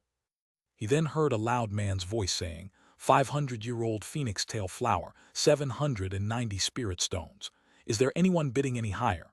No. Then this spirit herb goes to fellow Taoist 130. In a moment, please go to the back and pay the spirit stones for the medicine herb. Han Li clearly saw over 200 people sitting in the hall. Each of them was sitting in front of a table and had placed down their jade plate on top of it, clearly revealing the shining silver numbers on top of it. In front of the stone hall, there was a blue-robed middle-aged man with an imposing appearance. As he was speaking, he was holding open a jade box with a bright purple flower inside of it. The one who purchased this medicine herb was a fat old man.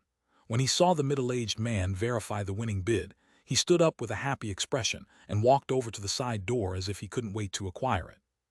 Han Li looked at the scene with indifference and walked over to a nearby empty seat. He sat down in a chair made of pure white stone. Its jade-like appearance and its warm sensation had aroused a bit of interest from Han Li. This is, Han Li pondered for a moment, recalling the stone materials in his memory only to find that he hadn't seen this material before. His lips faintly curled from his surprise. "Fellow Taoist, is this your first time seeing Warmstone?" He suddenly heard a woman's voice with a faint giggle. Warmstone. He turned his head to the side and saw two young female cultivators who resembled each other so strongly they could be sisters. One of them was wearing yellow clothes and the other green clothes, but both of them were indisputably outstanding beauties. The one who spoke was the closer of the two and was wearing green. She found it silly how Han Li touched the table. "Little sister, don't speak out of turn," the yellow-clothed woman quickly said. "Fellow Taoist, please don't take offense. My younger cousin had just come out from the clan and her words are still rash. I hope you'll forgive her." Youngster cousin. They're not sisters by blood, Han Li thought with surprise. But for the two to reach foundation establishment stage at such a young age, they clearly had exceptional aptitudes. With that thought, he smiled and casually said, "It's all right. I've only heard of Warmstone before, but this is the first time I've seen it. Does fellow Taoist know about this item in detail? It can't be a common material or else I would have heard of it before, despite having cultivated in the wilderness all this time."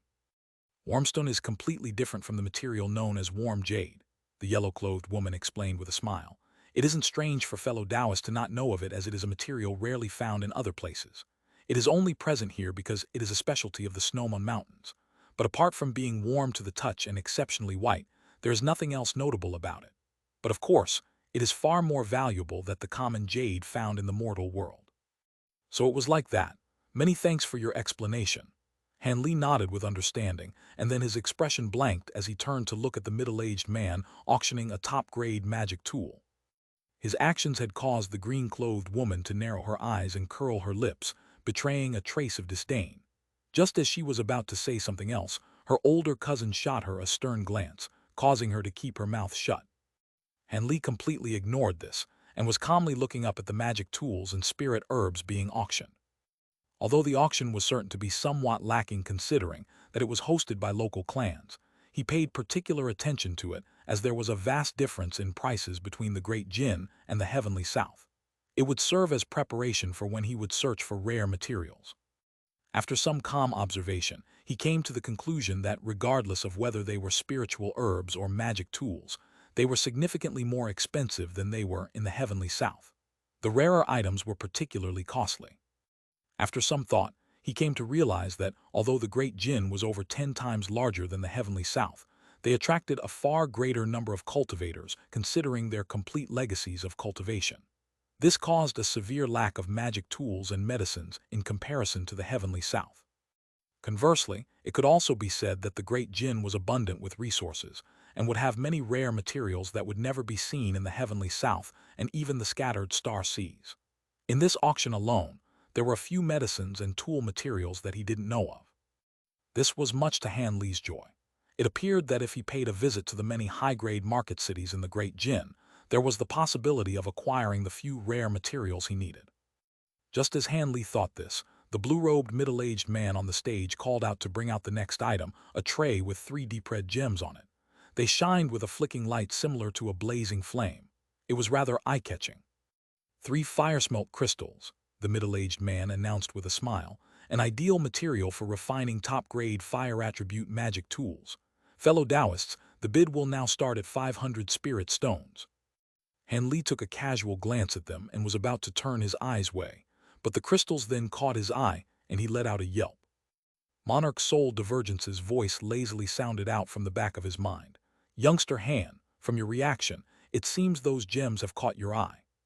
"Gems? It seems there are times that even senior can be mistaken." Han Li sent out the voice transmission with a chuckle and announced a bid for 600 spirit stones. "What? There isn't anything particular about these gems. Although my cultivation is gone, my spiritual sense remains. I don't believe I'm mistaken," Monarch Soul Divergence said with a doubtful tone. With a strange voice, Han Li replied, "My experience may still be lacking, but I would dare to say there are few in this world that have more experience in demon-beast cores than me. This has something to do with demon cores. Monarch's soul divergence was stunned from hearing the confidence in Han Li's voice. Were it not for the many years he spent with Han Li, he would have believed Han Li to be confused. After a moment of silence, Monarch's soul divergence continued. Since you're certain, there must be some reasoning behind it, but I cannot bring myself to believe that there is something strange about those fire smoke crystals before I have the evidence. Needless to say, I'm not the only one who didn't see anything strange about the gems. Even the auction appraisers couldn't find anything exceptional about them, and they are vastly experienced in dealing with rare items. After hearing Monarch's soul divergence's words of doubt, Han Li smiled and declared a higher bid, forcing the competing bidders to back down. Happy that the gems were sold for a high price, the middle-aged man glanced at the number on Han Li's jade plate and loudly shouted, 800 spirit stones. The 3 fire smoke crystals go to fellow Taoist 243. Please head to the back of the hall to pay for the item. When Han Li heard this, he took his jade plate and walked to the side hall. There was a white-robed chi condensation cultivator waiting for him there. When he saw Han Li arrive, he immediately led Han Li to a small waiting room in the rear hall. A short moment later, a servant girl brought him a cup of tea before departing. Han Li glanced at the cup of tea and left it alone as he calmly examined the room. Soon, a bald old Foundation establishment cultivator walked in with a beaming smile. I am truly ashamed we kept you waiting for so long. Please take a look and see if this is the item you bidded on. After he said this, he handed over a jade box over to Han Li. Han Li promptly opened the jade box and found 3 crystals blazing with red light. With a calm expression, he carefully examined them in his hands and remained silent for a long while. What, is there a problem with the fire smoke crystals? The old man asked with a friendly chuckle. There's nothing wrong. These were precisely what I bidded on. Han Li nodded and calmly replied. Then he handed over the spirit stones, took the gems, and took his leave with a salute. As Han Li walked away, the old man took a glance at the empty jade box and frowned, his eyes revealing slight doubt. Soon, Han Li returned to his seat at the auction, and in a flash of light, a fire smoke crystal appeared in his hand. Han Li looked at the gem with a smile and obvious satisfaction. The green-clothed woman next to Han Li saw his expression and said, Fellow Taoist must be quite wealthy to spend 800 spirit stones on 3 fire smoke crystals. After calmly looking at the woman, Han Li replied, That's right. I've been wanting to buy those crystals for a while. Being able to buy these made this trip quite worth it. When the green-robed woman saw the glint in Han Li's eye, her heart trembled and she suddenly became unable to say anything further. The yellow-robed woman at her side saw this and her expression changed as if she sensed something. She also said nothing. After acquiring this unexpected harvest, Han Li began to look forward to the rest of the auction. But at that moment, Monarch's soul divergence couldn't help but ask, Youngster Han, what do those fire smoke crystals have to do with demon cores? How about you give me an explanation? Senior should have already guessed it, Han Li calmly answered. One of the fire smoke crystals is actually a grade 7 demon core, but after the passage of countless years, its body had turned to that of complete crystal. It now appears no different from a fire smoke crystal. Even those with exceptionally powerful spiritual sense aren't able to see the difference. Grade 7 demon core. Since one can't tell the difference with spiritual sense or its exterior appearance, how were you able to see through it? Monarch's soul divergence wasn't particularly shocked, but he still felt somewhat doubtful. This has something to do with the baleful chi on my body, Han Li calmly explained. In the past, I had personally slain thousands upon thousands of high-grade demon beasts, resulting in the dense baleful chi on my body. As a result, the baleful chi on my body began to stir when the grade 7 demon core was taken out. Since I handled a great number of demon cores in the past, I acquired a particular method of detecting them. So it was like that, the old man chuckled. If you truly killed so many demon beasts, then it makes sense to me why you have so much baleful chi on your body. However, I'm quite interested in how you were able to kill so many demon beasts. It seems you have many old tales that haven't been revealed to me. It's nothing. I simply had an opportunity in the past. More importantly, I fear Senior doesn't know the use of a crystallized demon core. Not wanting to mention his years in the scattered star seas, Han Li changed the topic to capture Monarch's soul divergence's attention. Oh, this is also the first time I've heard of a demon core turned to crystal, Monarch's soul divergence said with interest. I do wonder what it can be used for. The crystallized demon core can no longer be considered a true demon core, Han Li said as he stroked his chin. If it were used during pill concoction, it will turn into a poison that would kill ordinary cultivators when taken. As a matter of fact, this material is an optimal material for refining flying needles. It is said that when a flying needle if crafted from it, the needle's speed will be so fast it'll immediately strike the enemy as soon as it is released. And most fearsome of all is that a flying needle crafted from this material will be nearly invisible while in flight, allowing it to be an optimal weapon for sneak attacks. However, because it is extremely difficult for crystallized demon cores to be created, and there are sparsely few cultivators that can recognize them, so they are seldom ever found. If it weren't for my baleful chi, I wouldn't have detected it myself. As it so happened, Han Li had once read through a Jade slip that recorded the refinement method for a flying needle created from a demon core. When he killed Zenith Yin's master in the scattered star seas, he had taken a look at this Jade slip out of interest and had only just remembered it after he acquired the crystallized demon core. I've never heard of this before. It seems there are countless bizarre things in the world. I fear there are no cultivators that have tread through all areas of the mortal world. According to what I know, there are at least 6 other cultivation worlds apart from our heavenly south. There are few that can be safely ventured, and others that will be dangerous to enter. During my lifetime, I visited 2 other areas apart from the Great Jinn. Due to my decreasing lifespan, I returned to the heavenly south and desperately researched techniques to extend my life. Monarch Soul Divergence's tone turned completely dim and listless. There is no need for Senior to be so dejected. The cycle of death is something all are equally subjected to. Even if you ascended to the spirit realm, you might not necessarily be freed from the shackles of your lifespan and only be entering a world full of immortals. But it is extremely difficult for mortals like us to ascend to the spirit realm. There are only a few people that had managed it since ancient times. Something seemed to stir in Han Li as he said this. I'm still unwilling to give up. I've always believed that I am absolutely among the best in the world with regards to cultivation aptitude and intelligence, but at the very end, my soul became trapped in a puppet body, and I only slowed down my death. If another opportunity is given to me, I will surely enter deity transformation stage without too much difficulty. Monarch Soul Divergence muttered with regret, and his voice gradually became softer as he went on. When Han Li heard this, he felt a trace of sadness deep in his heart. In the past, he established a sect in the far west, and none in the heavenly south posed to be his match. He was even more illustrious than Han Li and was peerless without a doubt, but he was never able to enter deity transformation stage. This pitiful end of his weighed heavily on Han Li's heart. Monarch Soul Divergence's current circumstances was a very likely possibility that Han Li could find himself in. With that thought, Han Li's expression turned gloomy, and he didn't say anything further. The auction proceeded as usual, and the items became even more precious as time went on, but there was nothing that caught Han Li's interest. When the auction was bidding the very last magic treasures and pills, Han Li lost his patience and promptly left the auction, attracting a strange gaze from the 2 women that sat at his side. After he left, he paid no further attention to the other booths and left the plaza, slowly wandering around several buildings absent-mindedly. When he passed by other foreign cultivators and a few disciples of the 3 noble clans, he paid little notice of them either. With slow and steady steps, he gradually made his way to a far more remote area. After the time it took to finish a cup of tea, Han Li stopped and looked to the side. He was now in front of a building with a white-robed Foundation Establishment cultivator standing inside it. The cultivator was looking around as if he were waiting for someone. With an expressionless face, Han Li quickly swept his spiritual sense around him and found that there were no other cultivators nearby, nor were there any powerful restrictions. The nearest cultivators were over 300 meters away and wouldn't pay any attention to this area.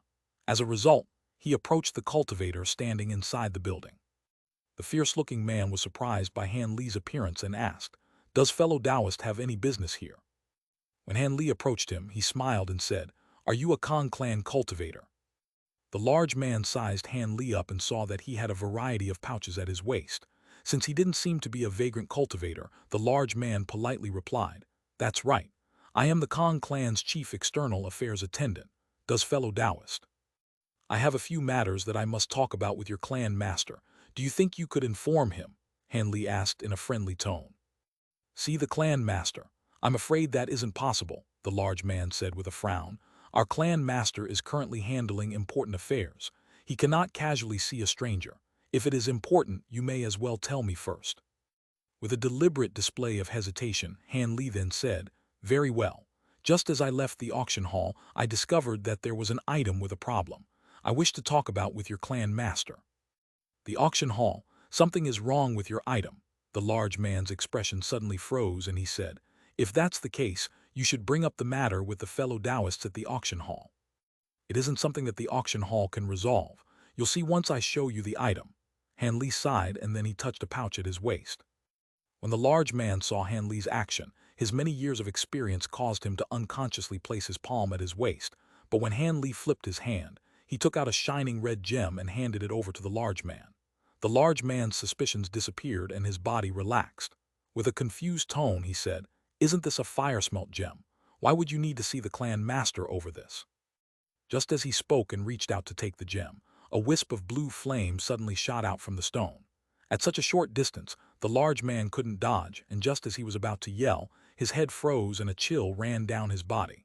In the next moment, his body was sealed in a layer of frost and he couldn't move in the slightest. Han Li swept up a wave of blue light from his sleeve, wrapping up the frozen man in it and bringing him deep into the building. He then entered the building with a blur. Han Li brought the large man to an unremarkable room in the building and laid him on the floor. His body was covered in blue frost, and his eyes were open wide and filled with terror. Han Li summoned a silver needle in between his fingers with a wave of his hand. He then stooped down and quickly stabbed the needle several times into the large man's head. The large man trembled as a result and turned completely lax. Han Li formed a hand incantation, and he softly muttered an incantation before striking the man's body with several spell seals.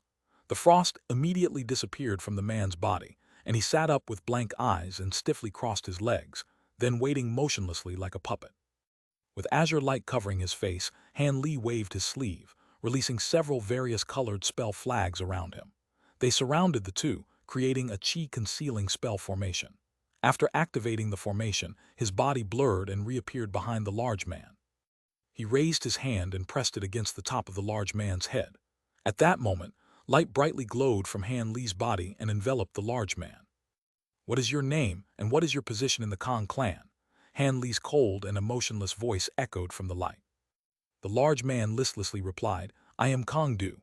I am the chief of external affairs." "Since when did the Kong clan occupy Falcon Cloud Village? Where did the original residents go?" 7 years ago, the original residences were all relocated to a town by the name of Snowriver. "What is the purpose of the Kong clan's Grand Assembly?" "That is—" After a string of questions, Han Li extracted most of the information he wanted. At the end, he released his grip on the large man, and the man immediately fell to the ground. Han Li then took out a medicine pill and forced him to swallow it before striking all the acupoints on the man's body with a silver needle. A while later, Han Li stood up and muttered, "With the Warafree needle, his recent memories should be sealed. He won't immediately stir any trouble. It is a pity I can't make use of the Dream Tier technique because of my lacking cultivation and save myself all this trouble." Han Li shook his hand and then withdrew the spell flags before walking out of the building. Afterwards, he directly made his way to the village's exit, having completely lost his interest in further participating in the Grand Assembly. There were quite a few cultivators that were already leaving. As a result, Han Li hadn't attracted any attention from guards at the entrance. In a streak of azure light, Han Li made his way to the small town that the large man had mentioned. The small town wasn't very far away from the Snowman Mountains. Soon, he faintly saw Snowriver Town over the horizon. Snowriver Town was about 4 times larger than Falcon Cloud Village, but it still barely qualified as a town. When Han Li entered, it was already late and the sky was dark, leaving scarcely few people wandering on the streets. As a result, Han Li's arrival hadn't stirred up any attention. As Han Li walked through the streets, he slowly released his spiritual sense, in case there were any nascent soul cultivators hidden nearby. As he expected, there were cultivators in the town, but a majority of them were low-grade cultivators. The highest of these cultivators was a core formation cultivator that was hidden in a courtyard in the southwest corner of the town. As Han Li stealthily swept his spiritual sense through the town, none of the cultivators detected him in the slightest. After confirming that there were no threats to him present in the town, he concealed his aura and walked down the street, occasionally sweeping his eyes to either side as if he were looking for something. Soon, he arrived at a wide intersection, what seemed to be the center of the town. Han Li glanced at the sign for an inn and narrowed his eyes before coming to a stop. The signboard was a meter long and was written with the silver words, "Pleasant Arrival." It was a common name for inns in the Great Jin. There were surely several hundreds at the very least, if not thousands. Han Li was staring at the teapot mark at the corner of the sign in particular, and his eyes wandered. After examining it for a short moment, he took a deep breath and looked up at the small inn.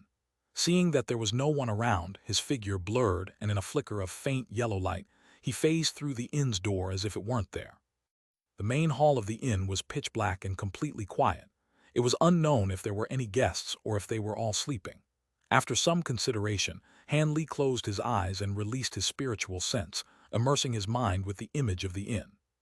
He then silently turned into a gust of wind and disappeared into the darkness. The owner of the Pleasant Arrival Inn was a shriveled old man in his 50s and was among the wealthiest people in the village. After a busy day, he had drawn himself into deep slumber, embracing a young concubine that he had married earlier in the year. But suddenly, he felt an icy bone-chilling wind blow past him, rousing him wide awake. He suddenly opened his eyes and broke out into a cold sweat. In the pitch blackness, there was someone standing at his bedside, staring at him with cold, shiny eyes. "You," just as he was about to yell, a silver line flashed and his throat turned numb, his voice coming to an immediate stop. "Don't be loud. Although there are no cultivators in the inn, I don't wish to alarm anyone. I only want to speak to you about this item." The silhouette raised his hand, and a key shining with silver light appeared in front of the old man. When the old man saw this key, his body trembled and his body relaxed. Instead, a trace of delight appeared on his face. The person holding the key was Han Li, of course. The old man hastily jumped up from the bed and gestured with his hands, attempting to speak, but no sound came out from his mouth. Han Li smiled and raised his hand, taking out a silver needle from the man's throat. The old man coughed several times and eventually regained his voice, then asking, "Could you allow me to examine the silver key?" After a moment's pause, Han Li handed it over. The old man took the silver key and examined it for a long while before handing it back to Han Li with both his hands. With a respectful expression, he deeply bowed to Han Li and said, "Are you the great young master?" "You already saw the key," Han Li said. "Is there a problem?" "None. Since the young master sought me out and he has the genuine key, your identity is certain, but—" The old man then turned his gaze to the young woman sleeping behind him. Han Li blinked and calmly said, "Don't worry, I already put her under a spell before I woke you up. No matter how loudly you shout, she will hear none of it." "That is good," the old man sincerely said. "The clan master hasn't contacted me after several years. I'm only a mortal, so I didn't know what was happening. I didn't dare to make any inquiries, fearing that I would attract the attention of other cultivators. Now that the young master has brought the silver key, I can finally relax. Were if not for the clan head mentioning that you had changed your appearance, I wouldn't have dared to believe it. Something had truly happened to the Feng clan. As such, I will need to open the secret reserves and take a few items out. Apart from the clan head, none knows of its location. He should have left behind a backup map with you. Give it to me." Han Li spoke bluntly and with a commanding tone. "Yes, since you have the key to the reserve, you have the qualifications to open it. Just a moment, young master." The old man then covered himself in several articles of clothing and led Han Li to the inn's rear courtyard. As a result, the old man grabbed an iron hoe and began to dig at an unremarkable corner of the courtyard.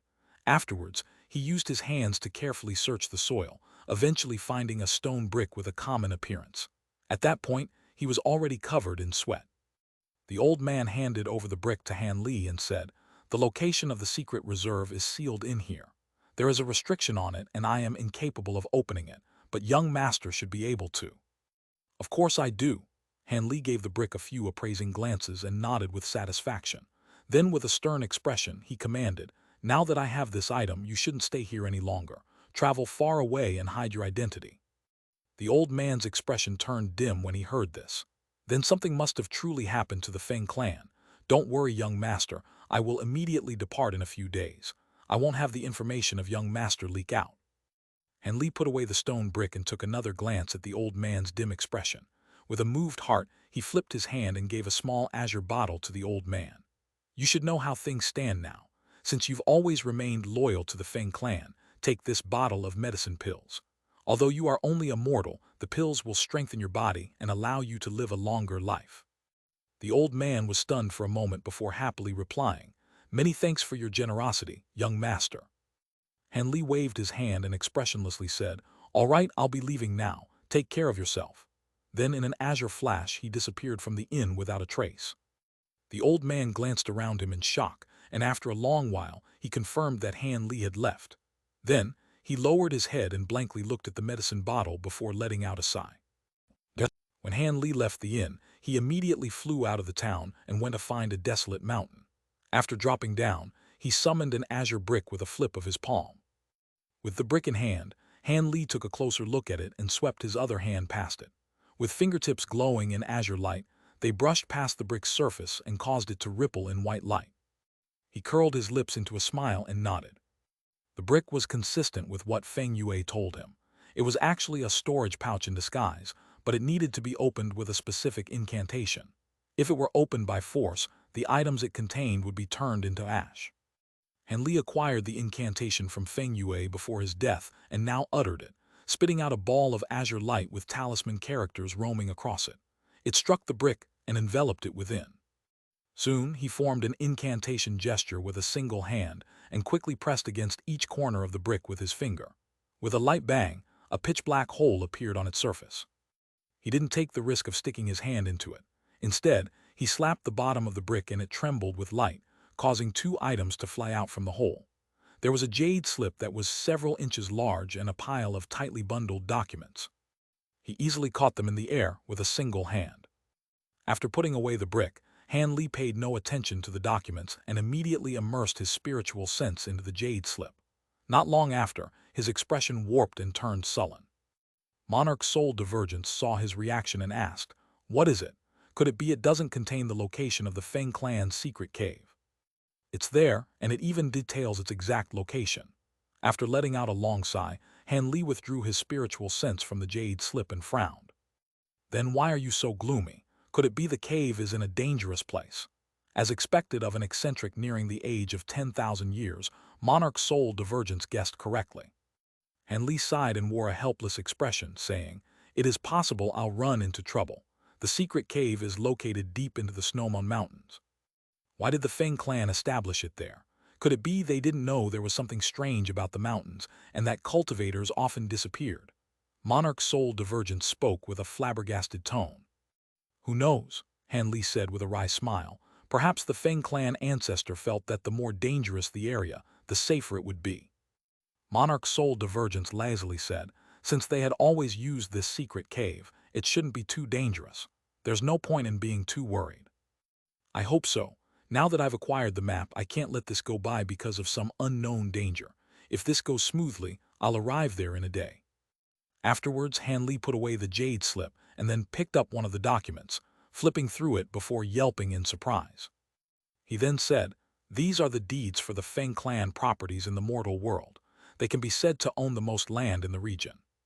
"Is this anything strange?" Monarch Soul Divergence asked.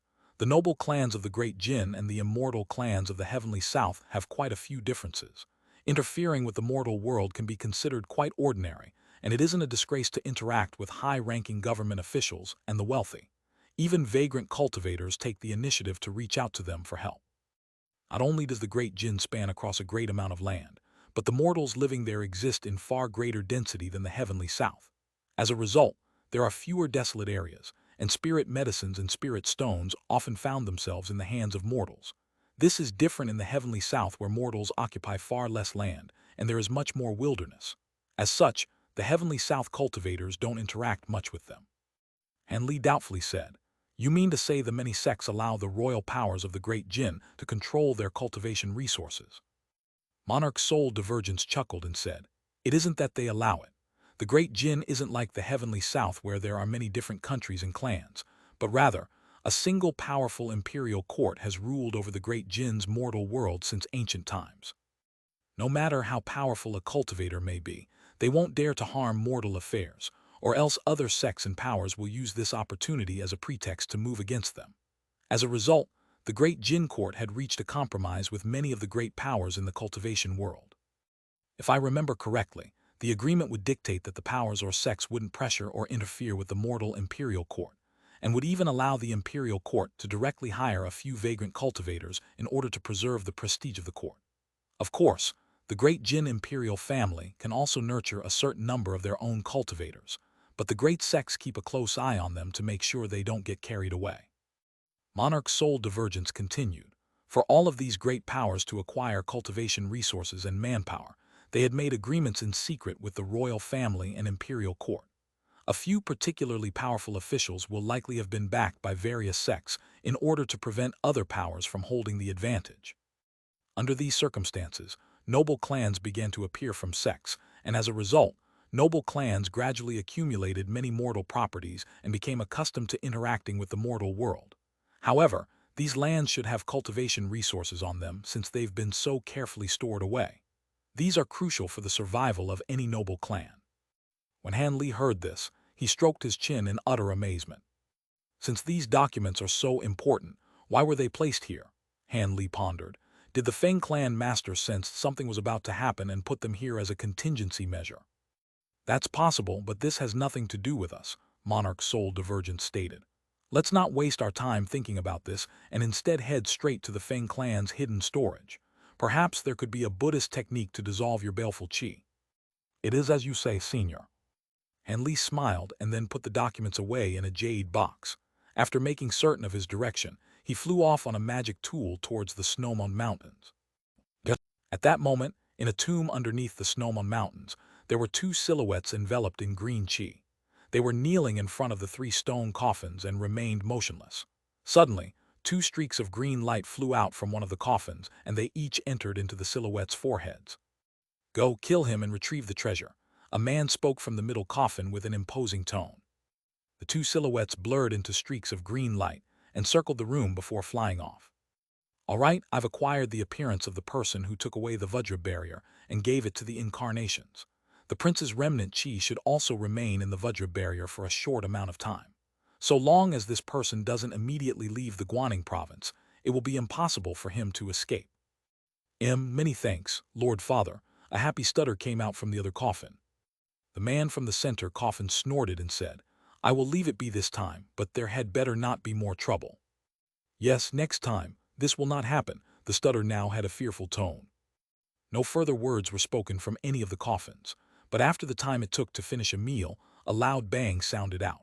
The lid of the middle coffin flew 10 meters in the air, and a thin silhouette wearing a crown sat up from it. My king, why are you? A sweet woman's voice sounded out from the other coffin.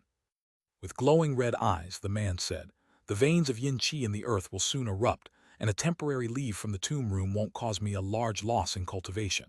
It is a good opportunity to lend General Ji some aid and dispose of some troublesome characters outside of the noble clans. After I head out, I'll activate all the restrictions in the tomb to prevent any outsiders from entering. After a moment of hesitation, the woman replied, Yes, Your Majesty, please be careful. Don't worry, my beloved concubine. I will return to the tomb after 2 days. I won't be leaving much after that. The man nodded and then he stood up from the coffin. His body blurred several times and then his body became indistinct, turning into a cloud of gray mist and disappearing from sight. It was unknown where he went.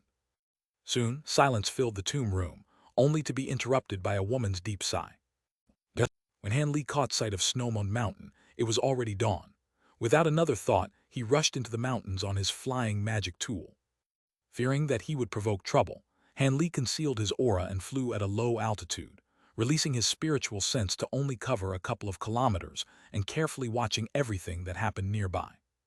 The location of the Feng clan's hidden storage was near the heart of the mountain and in a well-concealed area.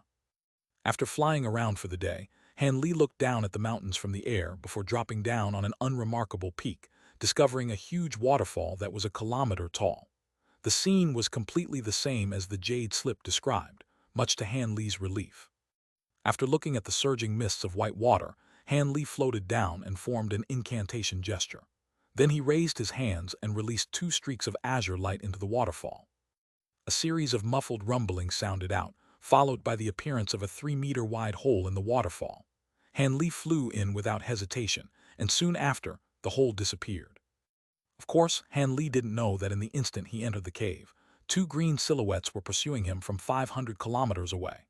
They snarled with rage and bared their pitch-black fangs, occasionally releasing out series of low roars reminiscent of a dreadful two-headed beast. However, these two silhouettes couldn't have known that a few kilometers behind them, there were two hidden figures coldly watching them. They were whispering to each other with lowered heads. "How about it? Do you have any certainty of restraining Devil Glorious Blaze's incarnations? If they manage to escape, we'll end up scaring them all away." One of the two figures sent a voice transmission to the other, speaking with a sharp voice. The other figure snorted and gloomily said, "King Glorious Blaze's so-called incarnations are created from soul-mending techniques, forcefully refining them until they are obedient puppets. Their intelligence is greatly reduced as a result. Although they possess nascent soul cultivation, they are easily handled by cultivators of equivalent strength. It won't be difficult to take them on together. But now that the old devil is releasing his own incarnations by themselves, it will benefit us greatly. Killing them would be the same as cutting off his arms." The voice was deep and low. "Brother Heavenwind's words are very sensible," the sharp voice said. "However, I'm quite curious about the person those incarnations are chasing. It was enough to make the old devil send men away from the tomb at a crucial moment and lose sight of his objective.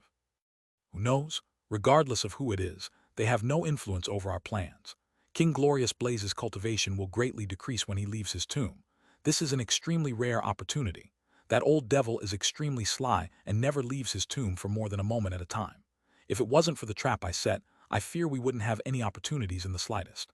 After all, his abilities are no lesser than a late nascent soul cultivator while he is in his tomb."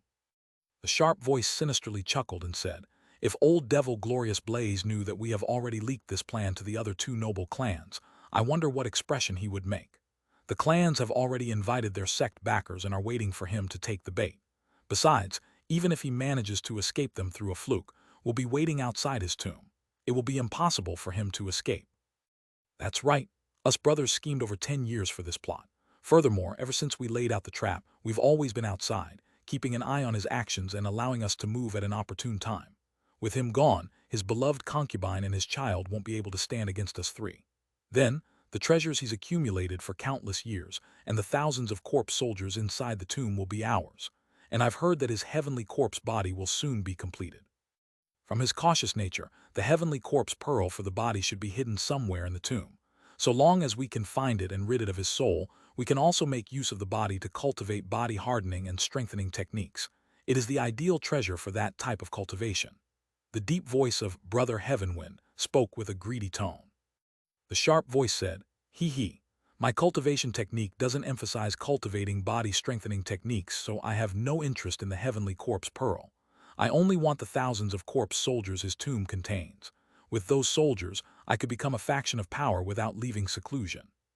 When Brother Heavenwind heard this, he spoke with excitement. "But I know what fellow Taoist Yin would say. He'd only want the corpse spirit arts so that he will be able to control the corpse soldiers with ease. Otherwise, he would have to go and ask us for help to use them." "That sounds right." The owner of the sharp voice then examined the green silhouettes from a distance and proposed, "Now should be time to act. Since Brother Wild Sand is closely following after the old devil, there should be no problems. We should take action before something unexpected occurs. Let's quickly get rid of the old devil's incarnations and then returning to the tomb to lie in ambush. If we let the old devil make it back, things will turn for the worse. Yes, it is nearly time. The old devil should have left the Snowman Mountains. Let's set off." Heavenwind paused for a moment before nodding in agreement. At that moment, the two green incarnations were violently howling, but soon, they suddenly felt astonishing spiritual chi fluctuations from behind them. They couldn't help but to turn around to look. As a result, they saw a large black mist and an astonishing storm of wind chasing after them. It filled up the entire sky and appeared almost as if it aimed to envelop the two. Han Li was currently standing in front of a stone door behind the waterfall, completely ignorant of the great problem that another party had unintentionally resolved. Although he would have been able to easily dispatch of the two incarnations, it would consume the last opportunity for him to lift the soulic seal. His eyes were focused on a corner of the stone door, and there was a slight protrusion there with an inch-large hole on top of it. He reached for his storage pouch and took a sparkling silver key into his hand. He flicked his finger and shot it into the hole in a silver streak. The key smoothly entered, leaving the outer half outside of the hole. He smiled when he saw this and pointed his finger at the key, shooting out a streak of azure light towards it. Then, the key slowly turned a half circle and the stone white gate began to glow in a layer of white light. With a faint tremble, the stone door slowly opened, leaving a small opening for someone to walk through. And Lee glanced at the opening before calmly heading in. After walking over 30 meters inside, there was a 3-meter large transportation formation in front of him. There were 8 grooves around the spell formation that were completely empty. When he saw this, he let out a faint smile. If one didn't have deep knowledge of formations, they would put their spirit stones on all the grooves, resulting in the formation's spatial power to completely disintegrate them. Whoever designed this hidden storage was quite shrewd. He walked up to the spell formation and his eyes flickered several times. His sleeve trembled and 5 low-grade spirit stones shot into 5 separate grooves. Then, he struck the spell formation with a spell seal and the transportation formation began to hum. With Han Li's attainments in spell formations, he could see if there was anything amiss with the formation. He was able to quickly tell that it was safe and then walked into the center of the formation. White light then wrapped around him and he disappeared from sight. The distance he was teleported was quite short. As expected, he didn't feel much of a headache from the teleportation due to his strong spiritual sense.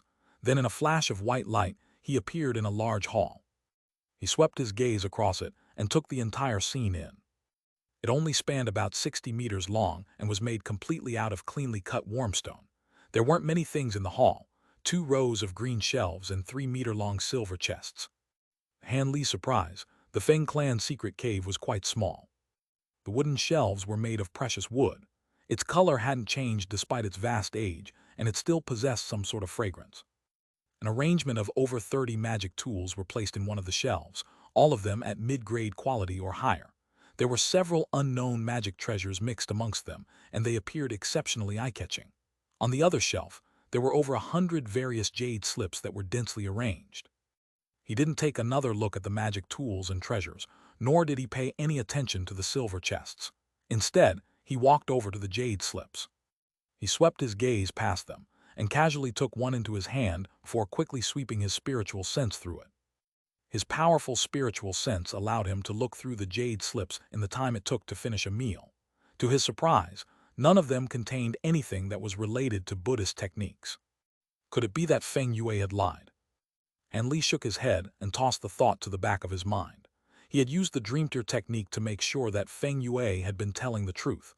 It was impossible for him to deceive him. After some further thought, his eyes dropped down to 3 silver chests. Pondering to himself for a moment, he walked over and opened each of them with a wave of his sleeve. One of the chests were filled with several hundreds of mid-grade spirit stones. Another one was filled with jade boxes of varying size. Han Li swept his spiritual sense past them and discovered that they contained rare materials and pills. At a first glance, it was about as valuable as the chest of spirit stones. After looking through these 2 chests and failing to find what he wanted, he unconsciously wore a gloomy expression. After he looked into the final chest, he found various talismans sparkling with light. He immediately expressed disappointment after seeing this, but regardless, he carefully swept his spiritual sense through the chest. Then, his expression stirred and he reached his hand out towards it. In a gust of wind, an object underneath the talismans flew into his grasp. It was a scarlet wooden box that was a half-foot long. It had a faint yellow talisman sealing it, and the surface of the box was engraved with Buddhist talisman characters. He glanced at the talisman on the box and saw that it was a common chi concealing talisman. He tore it off without hesitation and opened the box. As a result, he saw 7 colored lights shoot out from the box.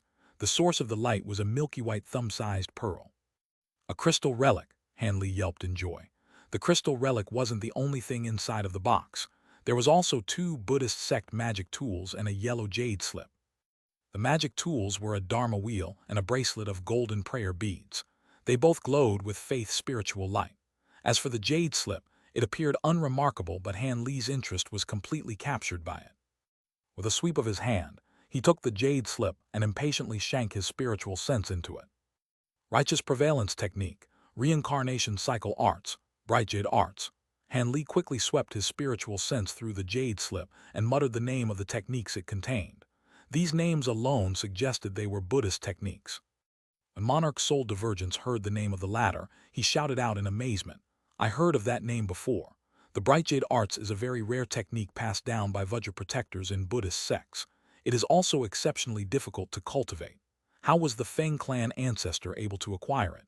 Give me the Jade slip, and let me see whether it can be used to dissolve baleful qi. Han Li was overjoyed to hear this, and promptly handed the Jade slip over to the bamboo tube on his back.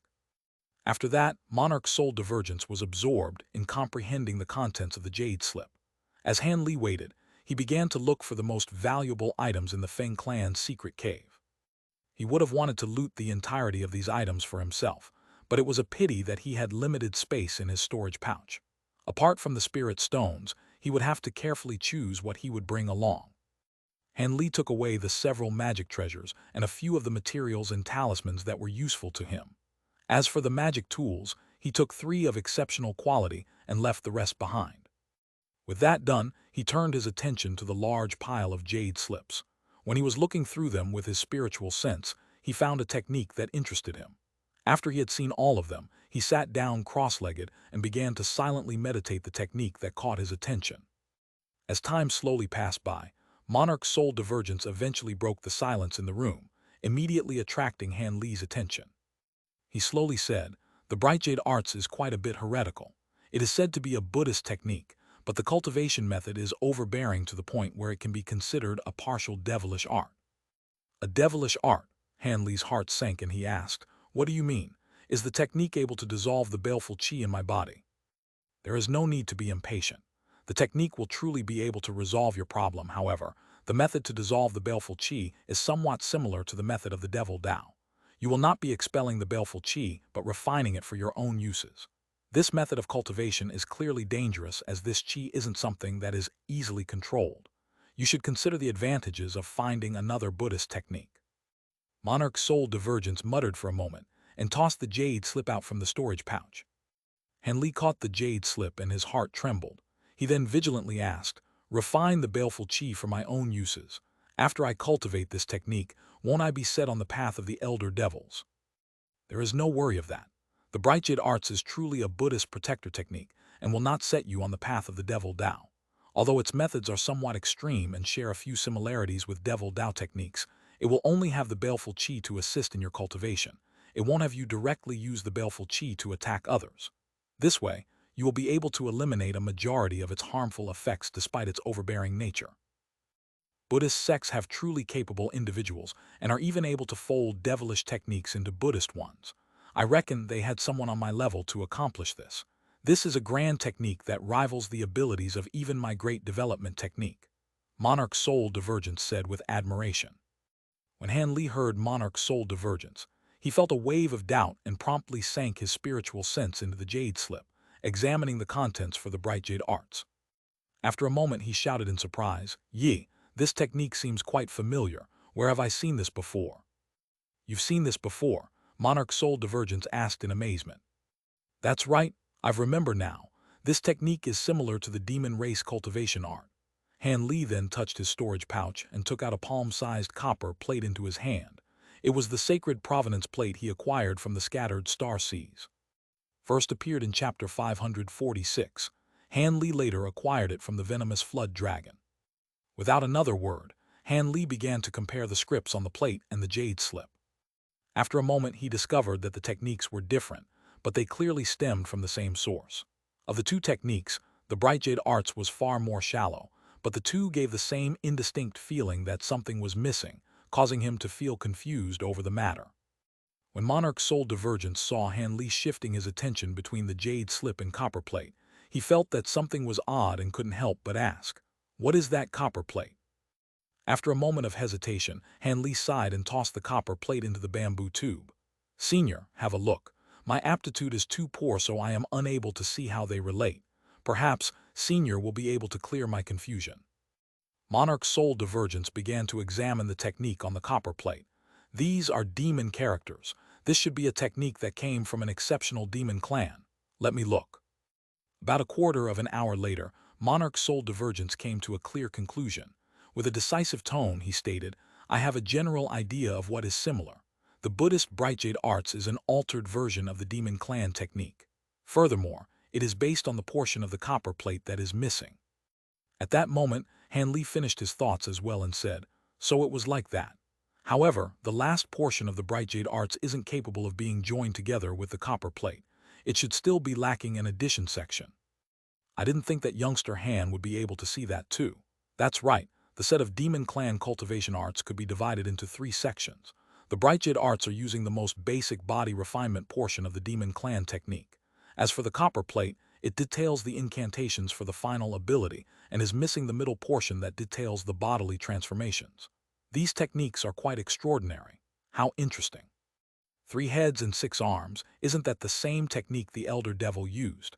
I've heard that the Demon Clan were those most in touch with the Elder Devil realm. It seems the rumors were true. Monarch's Soul Divergence chuckled with great amusement. After hearing that, Han Li added on, then the technique should have been something the Elder Devils passed on to the Beast clans. Later, a Buddhist sect acquired a portion of the technique's foundations and changed it into the current Bright Jade arts. For the devils, demons, and Buddhists to hold this technique with such importance, it seems to have come from a single great origin. Han Li then sank into thought for a long while before sighing and saying, "But regardless of the might of the technique, the pestilence demons in my body may soon fail to contain the baleful qi, and I don't have much more time. I will have to cultivate the Bright Jade arts to resolve this crisis as soon as possible." Monarch's Soul Divergence pondered for a moment and said, "Yes, it is as you say. Spending more time to find another technique will prove far too dangerous. Furthermore, the technique might prove difficult for others, but with the vast amount of baleful qi at your disposal, it should be much easier to cultivate." "I hope that is the case, but it seems it requires a Vajra relic in order to cultivate.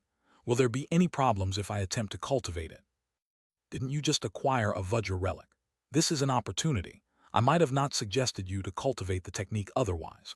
Although you would barely be able to use the Feng clan ancestors' crystal relic to cultivate it, it would be far less effective than not using a Vajra relic. Once your spirit beast finishes consuming the corpse flames in the Vajra barrier, you will be able to finish refining it. I will impart another set of techniques to you for do so, allowing you to cultivate the Bright Jade arts without a problem. When I journeyed in the past, I became very interested in crystal relics and such. I even infiltrated one of the 10 great Buddhist sects for over 10 years. There is no need to worry too much over the matter, given how much I researched into it. Even if you didn't cultivate the Bright Jade arts, you would need a crystal relic to cultivate other Buddhist techniques for dissolving baleful qi. And given how widespread Buddhist sects are in the Great Jin, it shouldn't be too difficult to find one." Monarch's Soul Divergence seemed to have already given the matter much thought. After some careful consideration, Han Li felt that there was no problem in cultivating the technique and said, "If that's the case, I can be at ease. Since the technique is suitable, I may as well hurry and leave. Ever since I entered these mountains, I felt that something was amiss. This is not a good omen. I better look for a spirit vein to cultivate with." Afterwards, he swept his gaze through the hall one last time, before walking back into the transportation formation and disappearing in a flash of white light. In the time it took to finish a meal, Han Li was directly flying out from the Snowmoon Mountains in a streak of azure light.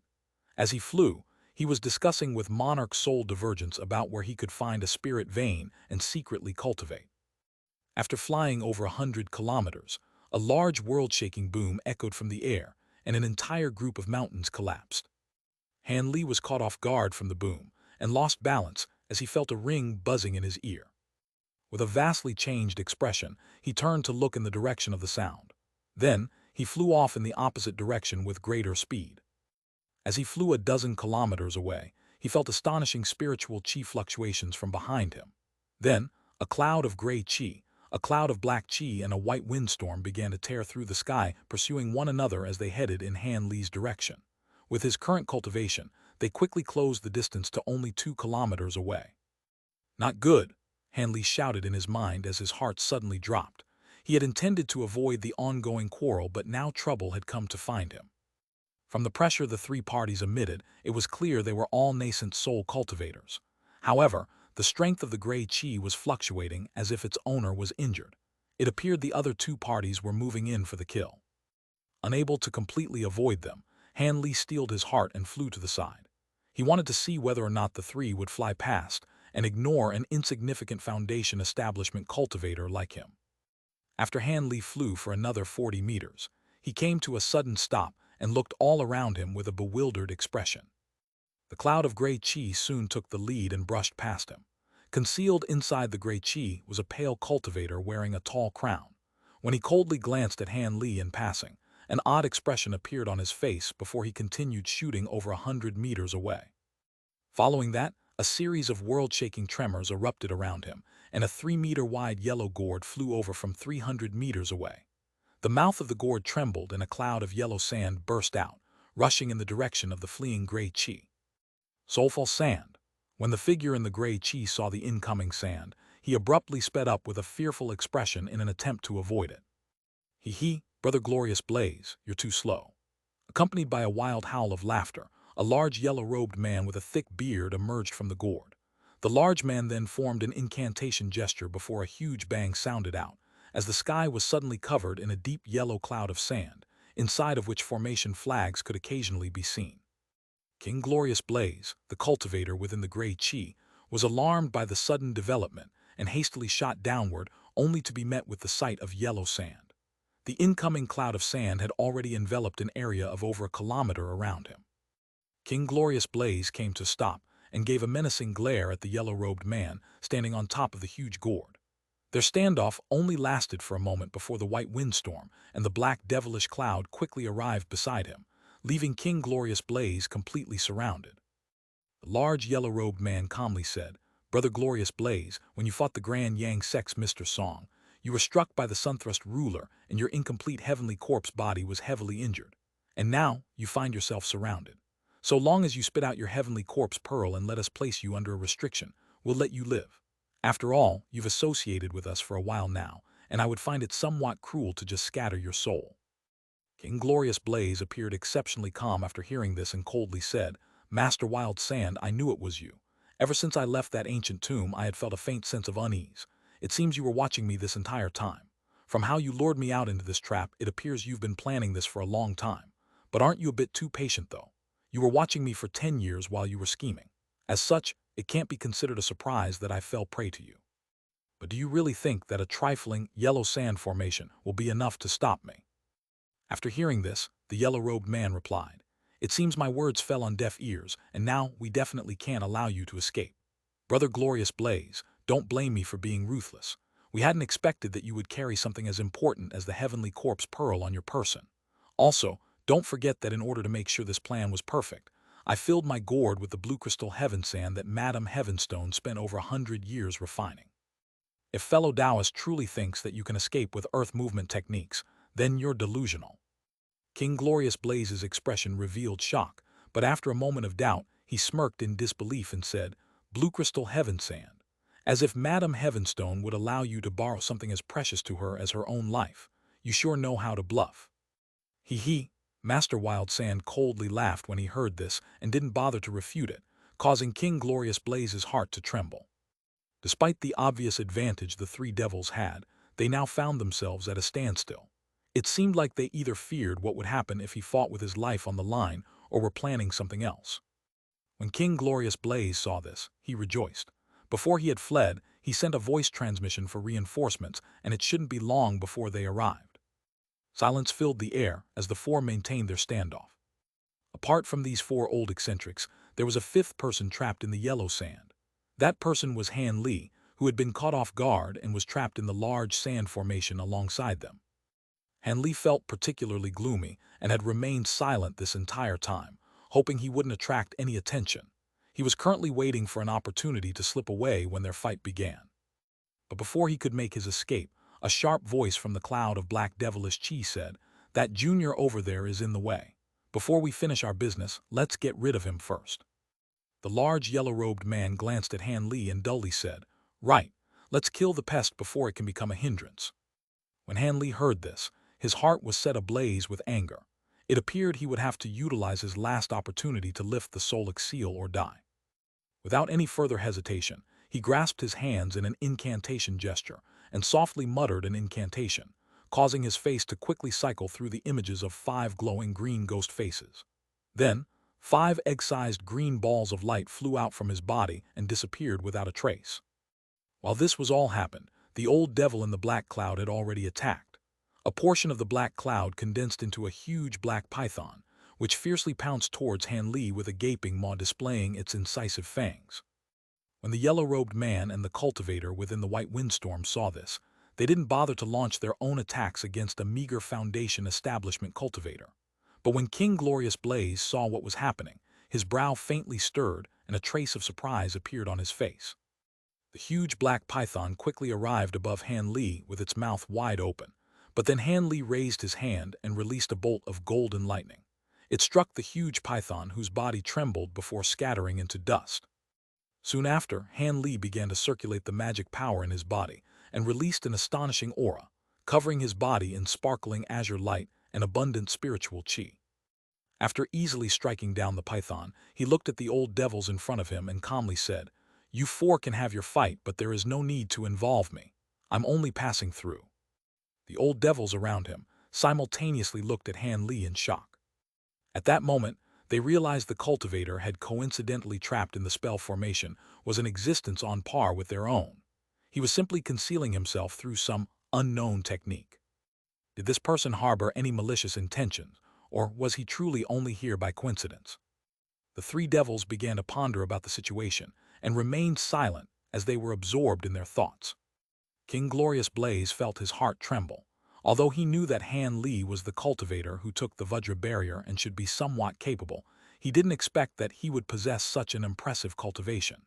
King Glorious Blaze's expression wavered upon this discovery. Han Li hastily spread his spiritual sense past the yellow sand restrictions and faintly frowned. There truly was some heaven sand inside of it, and would need to spend quite a bit of effort to break through it. After some thought, Han Li calmly spoke to the man standing on top of the large gourd. "Fellow Taoist, you should have heard me. I don't plan on meddling in your affairs, so you should allow me to leave." After a moment of hesitation, the yellow-robed man slowly said, "Fellow Taoist, could you tell us your surname and why you were in the Snowmon Mountains?" "My surname is Han, and the mountains were merely along the way. That answer should be to your satisfaction," Han Li answered with a cold and impatient tone. There was only a limited amount of time before the Solic seal would come back into effect, so Han Li couldn't remain stuck in this situation for long. "Release the restrictions and allow you to leave." The yellow-robed man's expression turned unsightly. He blinked several times and then said, "I fear that won't do. The sand formation isn't easy to release. If we were to relax the restrictions, we would be giving him an opportunity to escape. How about fellow Taoist bear with it for the time being, and we release you after we exterminate this old devil?" King Glorious Blaze chuckled and said, "If fellow Taoist Han believes those three, then you are truly bringing about your own death. After these three kill me, they will certainly deal with you too in order to keep this ugly affair quiet. If you are wise, you will join together with me in order to break the barrier. My cave residence is near here, and so long as you help me break this spell formation, you will have nothing to fear from them once we arrive there. If it is to your liking, I can even make a devil heart oath and will compensate you heavily when we leave."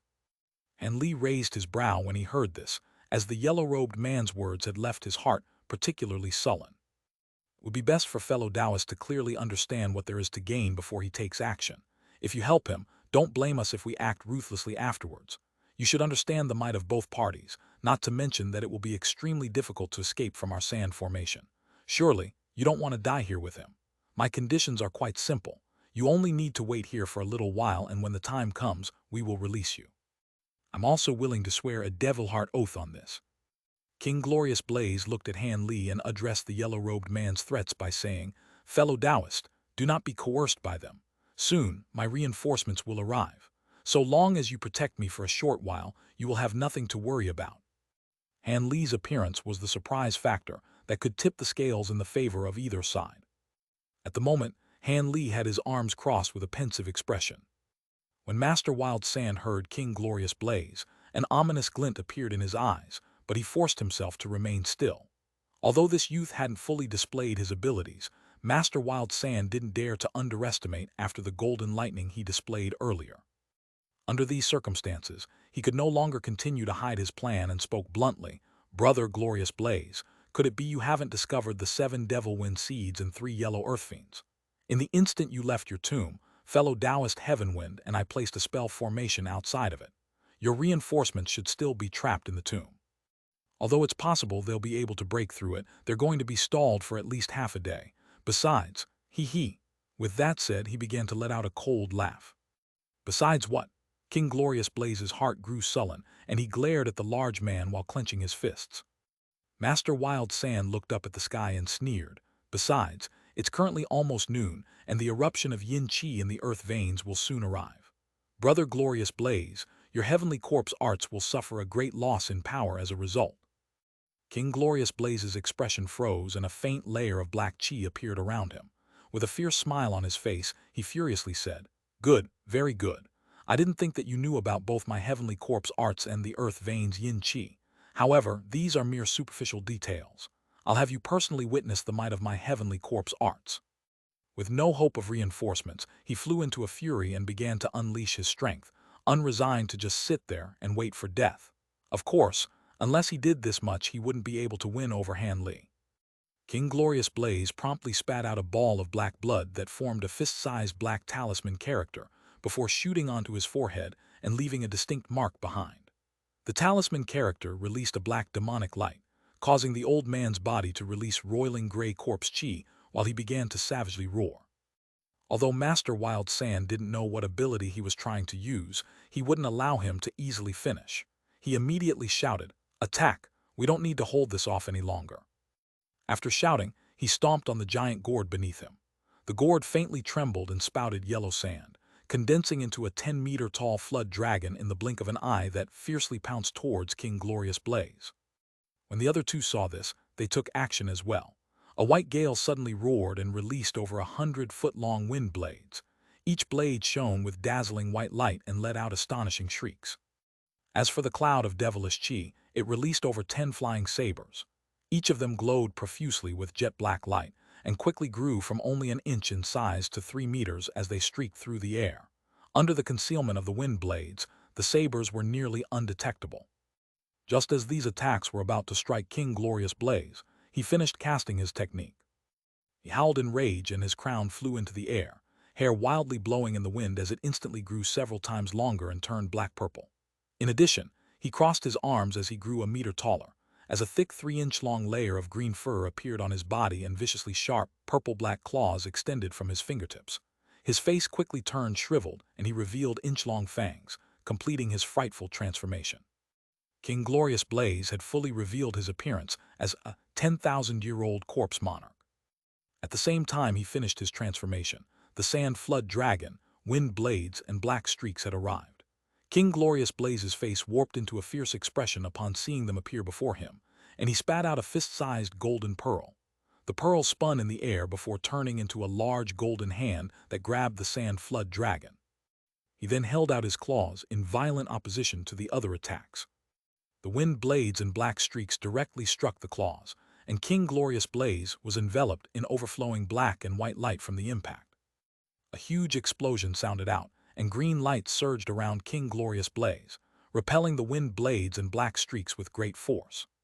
King Glorious Blaze brandished claws that had strength far beyond steel, displaying a hardness superior to magic treasures. In a single blow, he was able to blow away the combined attacks of the wind blades and flying sabers. Meanwhile, the large golden hand was grabbing onto the neck of the struggling flood dragon, restraining it for the time being. As Han Li calmly watched all of this, his expression stirred in surprise. He hadn't expected that King Glorious Blaze would still be able to muster this much strength despite being so heavily injured. But when Master Wild Sand saw that the sand flood dragon was being restrained, he smiled and pointed at it. The sand flood dragon began to glow with yellow light and suddenly grew still, before escaping from the golden hand as scattered sand. The scattered sand then condensed into a ball, trapping the large golden hand at its center. He didn't stop there and coldly glanced at King Glorious Blaze and Han Li before silently forming 2 incantation gestures. The yellow sand in the distance began to stir and rush towards both of them in waves of sand that were over 30 meters tall. The waves of sand would occasionally release echoing ghostly wails as they surged onward. He had activated the grand formation around them, drawing assistance from its restrictions to kill King Glorious Blaze and Han Li. In the instant Han Li saw Master Wild Sand looking at him, he immediately came to the conclusion that Master Wild Sand planned on dealing with them both in the same move. If he continued to hesitate, he would be killed alongside King Glorious Blaze once the spell formation closed in. Cursing in furious alarm, Han Li no longer remained idle and took action as well. With a wave of his sleeve, several tens of golden flying swords flew out and circled around him before transforming into a huge mass of sword streaks and striking at the nearest wave of sand. Then with his other hand, he summoned an ancient purple mirror and began to pour magic power into it, releasing a beam of purple light to strike the sand. Then a strange scene occurred. The purple light was particularly effective against mist-type creations, but it completely went through the sand without a trace. Han Li frowned and wore a vigilant expression. The giant sword streak condensed from his flying swords chopped through the huge wave of sand, leaving a giant hole in it. As King Glorious Blaze was being attacked by several magic treasures, he saw Han Li move to break the formation and rejoiced. But then he hurriedly shouted a warning. "Be careful, soulful sand is specialized in corrupting magic treasures." Corrupting magic treasures. Han Li was stunned when he heard this. Just as the sword streak cut open a hole through the sand, a yin wind blew out from it, carrying specks of black sand all around the huge sword streak. Then, strands of black chi shot out from each of the grains of sand, wrapping around each and every one of his flying swords. As soon as the black strands touched the swords, Han Li felt his connection to the flying swords grow dim as his spiritual sense strands were being forcefully pushed out from them, causing him to gradually lose control. Han Li's complexion turned cold, and he pointed at his flying swords, uttering, "Burst." Pangs of thunder repeatedly rang out, and countless arcs of lightning shot out from the swords. They ripped the black threads apart and even opened a large empty space in the cloud of sand. Han Li narrowed his eyes and stared deeply into the cloud before wearing an unsightly expression. At the center of the cloud, there was a dense mass of sand floating in the air. It appeared to be unremarkable, but it was immensely large and wasn't something that could be destroyed in a short amount of time. During his hesitation, his expression grew sullen, and a pair of silver wings appeared on his back. As thunder rang out around him, he suddenly disappeared and blurred over 30 meters away. A scarlet halberd then swept past where he originally stood. Although he was now a safe distance away, Han Li still sensed its scorching heat and was enraged by the attack. After missing its attack, the halberd began return to the devilish cloud and spin. Han Li raised his head to coldly look at the devilish cloud, and his eyes flickered with blue light. Although the devilish cloud was extremely dense, his bright-sight spirit eyes were able to clearly see through it. The azure-robed old man inside of the cloud returned Han Li's gaze with an alarmed expression. He was greatly surprised by Han Li's use of lightning movement. Without another word, Han Li flapped his wings and disappeared in a ring of thunder. The old azure-robed old man was yet again stunned by the sight of this, but as someone who had experienced many battles, he slapped his storage pouch out of reflex and released an azure shield from it. In the instant the shield moved to protect him, silver light flashed from the side of the devilish cloud, followed by Han Li's appearance. His hands were held in a fist and golden lightning flickered all around him. In a series of thunderous explosions, a layer of golden lightning condensed on his body. Then with a blur, Han Li once again disappeared from view. This time, the old man felt his heart drop and instantly opened his mouth, spitting out a sparkling green sword. As soon as it appeared, it flew circles around him in a green streak to protect him. Still feeling ill at ease, the old man thought to release several more magic treasures, but he suddenly heard thunder ring from his side. Arcs of golden lightning violently leaped about 10 meters around Han Li, brilliantly setting him ablaze with golden light, as if he were a lightning god that had descended upon the world. The cloud of devilish chi nearby was cleanly wiped away to leave an empty area over 30 meters wide, revealing the azure-robed old man that was previously hidden within it. The old man couldn't help but shout as he realized that things had taken a turn for the worse. His body promptly flashed with light as he hurriedly streaked away. But since Han Li had taken the risk of approaching the old man with lightning movement, he wasn't about to allow him to easily leave. Han Li turned into a blur as he left a string of afterimages in his wake and raised his hands into the air, releasing a ball of purple flame and a streak of golden light. When the old man saw Han Li move so quickly, he was greatly frightened. Unable to do anything else, he hastily erected a wall of azure light from his shield, and the purple fireball burst as it struck the wall of light. With a crackle, the purple flames rapidly spread across the wall of light, quickly covering the wall in a layer of thick ice and sealing the old man's azure shield within it. The old man couldn't help but shout in terror, "What is this tyrannical technique?" Then the golden streak of light arrived. With a crack, The golden streak disappeared the instant it struck the wall, only for it to suddenly arrive in front of the old man. The old man quivered and unconsciously attempted to lean to the side with all his might. Suddenly, he felt a shock run through his shoulder, followed by unbearable pain. He quickly glanced at his side in terror and found that his arm had been torn off by the golden streak. If he hadn't reacted as he did, he feared it would have been his head instead. After slicing off the old man's arm, the golden streak circled in the air before shooting into the sky, revealing its true form as an inch-long golden sword. The old man then turned around and saw a tiny hole in the wall of ice. He found it hard to believe that the golden sword was sharp enough to pierce through both the wall of light and the ice covering it without the slightest resistance. The old man let out a gasp of surprise from what had happened, and his heart was filled with furious alarm. He quickly slapped a talisman onto his body and sealed the wound from his missing arm. Then he gritted his teeth as he glared at Han Li, wanting to repay him 1,000-fold for cutting off his limb. But just as the old man looked at him, Han Li suddenly disappeared without a trace. Not good.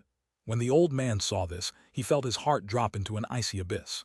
He looked around, only to catch no trace of Han Li, and quickly reached for his storage pouch to release a protective treasure. However, he was too late. The old man heard a nearly indiscernible sound from behind him, and the light protecting his body was completely broken, followed by a palm covered in purple flames bursting out of his chest. Purple ice condensed around his body and completely sealed him within.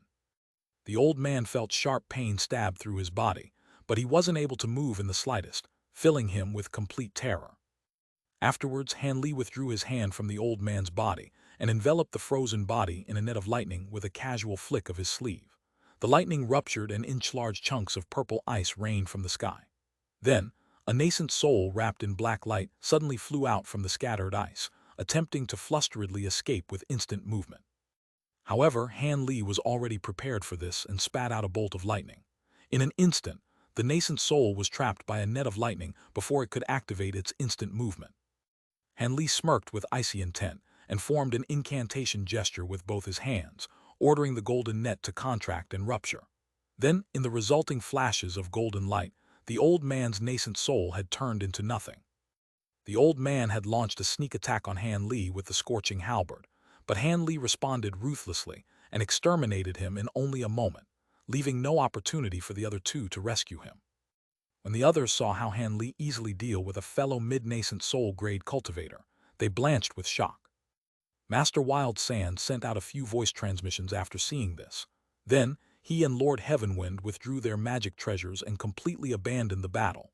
After entering the cloud of sand behind them, they disappeared without a trace. King Glorious Blaze was at a large disadvantage due to his heavy injuries, but with the tenacity of his heavenly corpse body, he was able to receive the attack of the magic treasures without the slightest injury. But when he looked in Han Li's direction, he wore an odd expression and felt ill at ease as a result. He couldn't help but wonder whether or not he would be able to deal with a similar grade cultivator with such ease even if he were in his peak condition inside his tomb, or if he would be able to cleanly deal with their nascent soul as well. Be it Han Li's abilities or his use of them, they both caused King Glorious Blaze to view them with trepidation. King Glorious Blaze thought to ask if Han Li was a late nascent soul cultivator, but after taking another look at him, he reaffirmed that Han Li was only a mid-nascent soul cultivator. This youth possessed grand abilities that exceeded what his cultivation would suggest. When King Glorious Blaze thought this, he felt his blood run cold. Fortunately, he had only sent his incarnations to find this person. Otherwise, he might have found himself slain in the exact same manner as that azure-robed old man. Since he wasn't able to sense his two incarnations after returning to the mountain range, he came to the conclusion that Han Li had killed them and grew even more unconsciously wary of him. In a moment of hesitation, he thought to have a few words with Han Li when he felt an astonishing change in the sand spell formation surrounding them. The faint waves of yellow sand had completely disappeared in the distance. Instead, nearly indiscernible grains of black sand had replaced them, similar to the ones that had earlier attacked Han Li's flying swords. The black sand wasn't as densely gathered together as the yellow sand, but they shined with an icy black light and were arranged in the sand cloud with a strange appearance. Following the appearance of the black grains of sand, ghostly wails sounded out, and the black sand rushed towards Han Li and King Glorious Blaze at their center with overbearing momentum. Inglorious Blaze's expression trembled and he hastily called out to Han Li. Not good. That old ghost wild sand released the entirety of his soulful sand into the formation. Fellow Taoist, this isn't something that common magic tools can block. We'll only be able to block the sand with our own cultivation. However, his magic power will certainly be strained from controlling this much soulful sand and can't keep this up for long. So long as we endure these several attacks, nothing else will come of it. Both he and Han Li were now in the same boat, and he had no wish for such a powerful ally to encounter mishap. Although Han Li had managed to scatter the black sand the first time with his golden lightning, he wasn't sure that Han Li would be able to block an attack of this intensity. As Han Li floated in the air, he muttered expressionlessly, "Soulful sand. From the dense yin qi the sand possessed, it seems to be a magic treasure refined with souls. It is no wonder why they possess such might." When King Glorious Blaze saw that Han Li hadn't made the slightest move to protect himself, he found it odd, but he couldn't afford to pay any more attention to Han Li as the black sand was approaching. He opened his mouth and spat out fist-sized balls of light gray corpse flames. The flames condensed together into a huge fireball and protected him from the incoming sand. He could only rely on the corpse flames he had cultivated for countless years to block the oncoming storm of soulful sand. Shortly after, a cloud of black sand covered him. Shining black sand and gray corpse flames flickered with light upon collision and occasionally released explosions of great intensity. As King Glorious Blaze prepared himself, Han Li was slowly withdrawing from the center of the formation. A moment later, he found that he couldn't move any further away and slapped one of the pouches on his waist with a raised brow, releasing a black streak of light. The black streak circled in the air before landing in front of him to reveal a black monkey that was several inches tall and wore an expression of dissatisfaction. It was the weeping soul beast that Han Li had forcibly called out. It was in a poor mood from having its cultivation interrupted, while it was still absorbing the corpse flames inside the Vajra barrier. But after the weeping soul beast sniffed at the air and swept its gaze all around, it revealed sudden delight. Without the need for a command from Han Li, it beat its chest and let out a low-pitched whistle. Blinding black light shined from its body, and it massively grew in size, transforming into an enormous ape over 30 meters tall. The image of the ghost face could be clearly seen on its back, and it moved around the weeping soul beast's body as if it were alive. Be it King Glorious Blaze, who was striving his hardest to block the sand, or the other two that were waiting for an opportunity in the distant cloud of sand, they were all shocked upon seeing the astonishing appearance of the weeping soul beast. Just as they wondered why Han Li had summoned this mysterious spirit beast, the huge ape snorted and released a cloud of yellow light from its nose. The cloud circled in the air and spread out, enveloping both Han Li and the ape inside of it. The cloud of black sand eventually arrived beside them in overbearing fashion and completely surrounded them. Then, the sand immediately released a mass of dense black qi around the cloud of yellow light. As soon as the black qi was released, the previously hidden shining black grains of sand were completely revealed from the cloud of sand. When the huge ape saw this, it couldn't help but grin as it puffed out a beam of golden light from its nose. The beam of light swept past the cloud and absorbed the grains of black sand without the slightest resistance before shooting back into the large ape's nose. Then in the blink of an eye, beams of golden light swept past the cloud of black sand several times and completely scattered it. The cloud's yin qi was absorbed by the yellow cloud of light and wasn't capable of approaching Han Li in the slightest. The large quantities of black sand and yin qi ended up being gradually replaced with yellow light. Hidden in the cloud of sand nearby, Master Wild Sand and Lord Heavenwind watched all of this unfold with dumbfounded shock. Soulful sand truly wasn't an ordinary treasure. Master Wild Sand had to secretly kill many low-grade cultivators, using their primal souls, large quantities of materials, and over 100 years of strenuous effort in order to refine it so that it could corrupt other magic treasures. Whenever he encountered an enemy in the past, he would simply release the soulful sand and caused his opponent's treasures to suffer a great loss in power. This was effective in many occasions, eventually earning him the grand title of Master Wild Sand. He was considered amongst the most illustrious figures of the heretical Taoists. One of the main reasons of why he dared to provoke the illustrious evil cultivator King Glorious Blaze was his confidence in the soulful sand. But now this unknown cultivator entered the formation and was able to easily dissolve it without the slightest harm to himself or his spirit beast. As a result, Master Wild Sand no longer dared to use the soulful sand to attack them, and hastily withdrew it with an incantation gesture.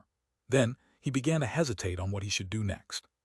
At that moment, Lord Heavenwind revealed his original appearance with a shriveled black face and small eyes, saying, "Brother Wild Sand, don't you have the blue crystal heaven sand? Use it to deal with that person. Although we don't know what that huge ape is, it seems to only be capable of restraining yin qi and soul ghosts. It shouldn't have any power over a pure Taoist treasure like the blue crystal heaven sand. So long as we manage to kill this person, we will be able to advance our original plan." For this plan, the two had spent a great amount of effort in order for this to succeed. They were unwilling for their plan to fail at the very last stage. Master Wild Sand strongly shook his head and said, "The blue crystal heaven sand was something I spent quite some effort acquiring. Because of my deep relationship with Madame Heavenstone, she allowed me to borrow it, but I had to repeatedly swear I would only use the treasure to protect myself. If anything happened to even a single grain of it, it would be difficult to explain. But the cultivator before us has incisive techniques and treasures," Lord Heavenwind said anxiously. "If we don't use it, we won't be able to block him. All of our previous efforts will be for nothing. Let alone the other treasures, we absolutely must acquire the old devil's heavenly corpse pearl. It is a rare body cultivation treasure and is crucial for us to break through to the next layer of cultivation." Master Wild Sand snorted and said, "The heavenly corpse pearl is important, but so is the blue crystal heaven sand. This sand isn't something that can be repeatedly used. After a single use, I will have nothing left. Madame Heavenstone might be close to me, but I won't be able to acquire heaven sand a second time. Additionally, this person's abilities are deep and immeasurable. It might not be able to defeat him. If he manages to endure the attack, then matters will become even worse." But, although Lord Heavenwind felt that his words made sense, he was still unwilling to give up. Just as he thought to further persuade him, a fiery light suddenly streaked across the sky and flew a circle above the cloud before flying into Master Wild Sand's hands. "This is—" Master Wildsand looked at the sound transmission talisman with surprise and sank his spiritual sense into it without any further hesitation. Soon his face turned sullen and he waved his hand, extinguishing the talisman. "Let's go," Master Wild Sand coldly shouted. "Even the blue crystal heaven sand won't be able to do anything now. Those useless earth fiends and devil wind seeds were broken through by the corpse soldiers under control of that concubine Jade flower, and she sent large numbers of high-grade spirit corpses in this direction.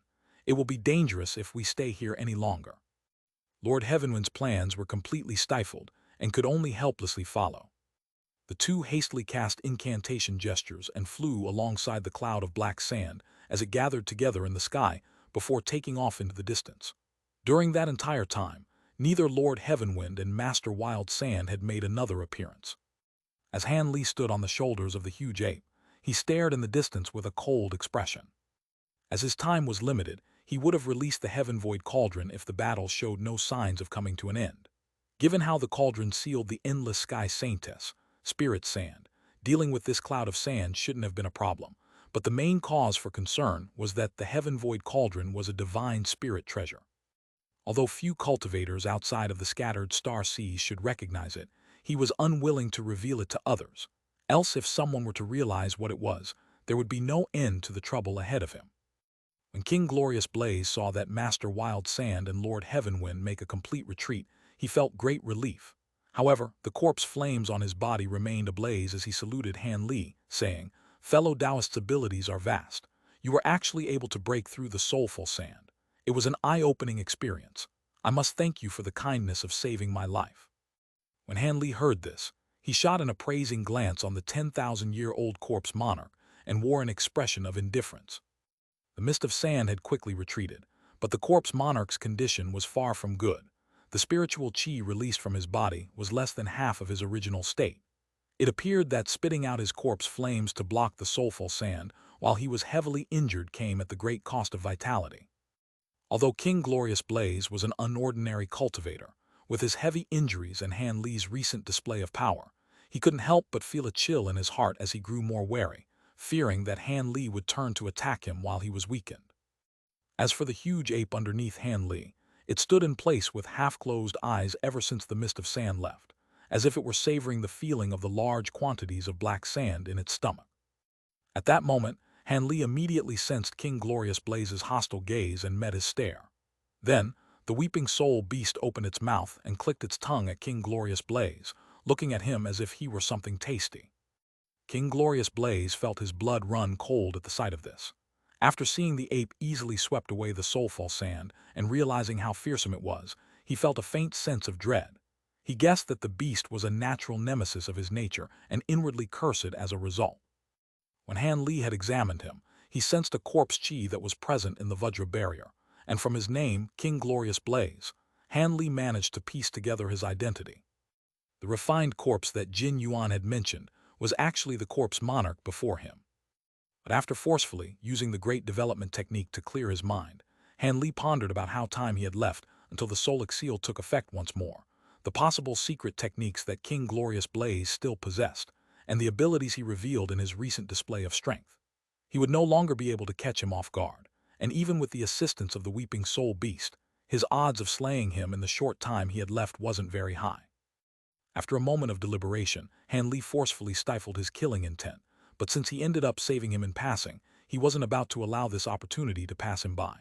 Breaking the tense atmosphere, Han Li's expression relaxed and he slowly said, "Although my show of force was a result of their own actions, I did end up saving your life. Didn't you say you were going to compensate me? I'm quite interested in how you're going to do that." Han Li didn't believe himself to be an upright man of honor, and with the baleful chi backlash coming closer each day, he wasn't about to spare this gravely injured corpse monarch.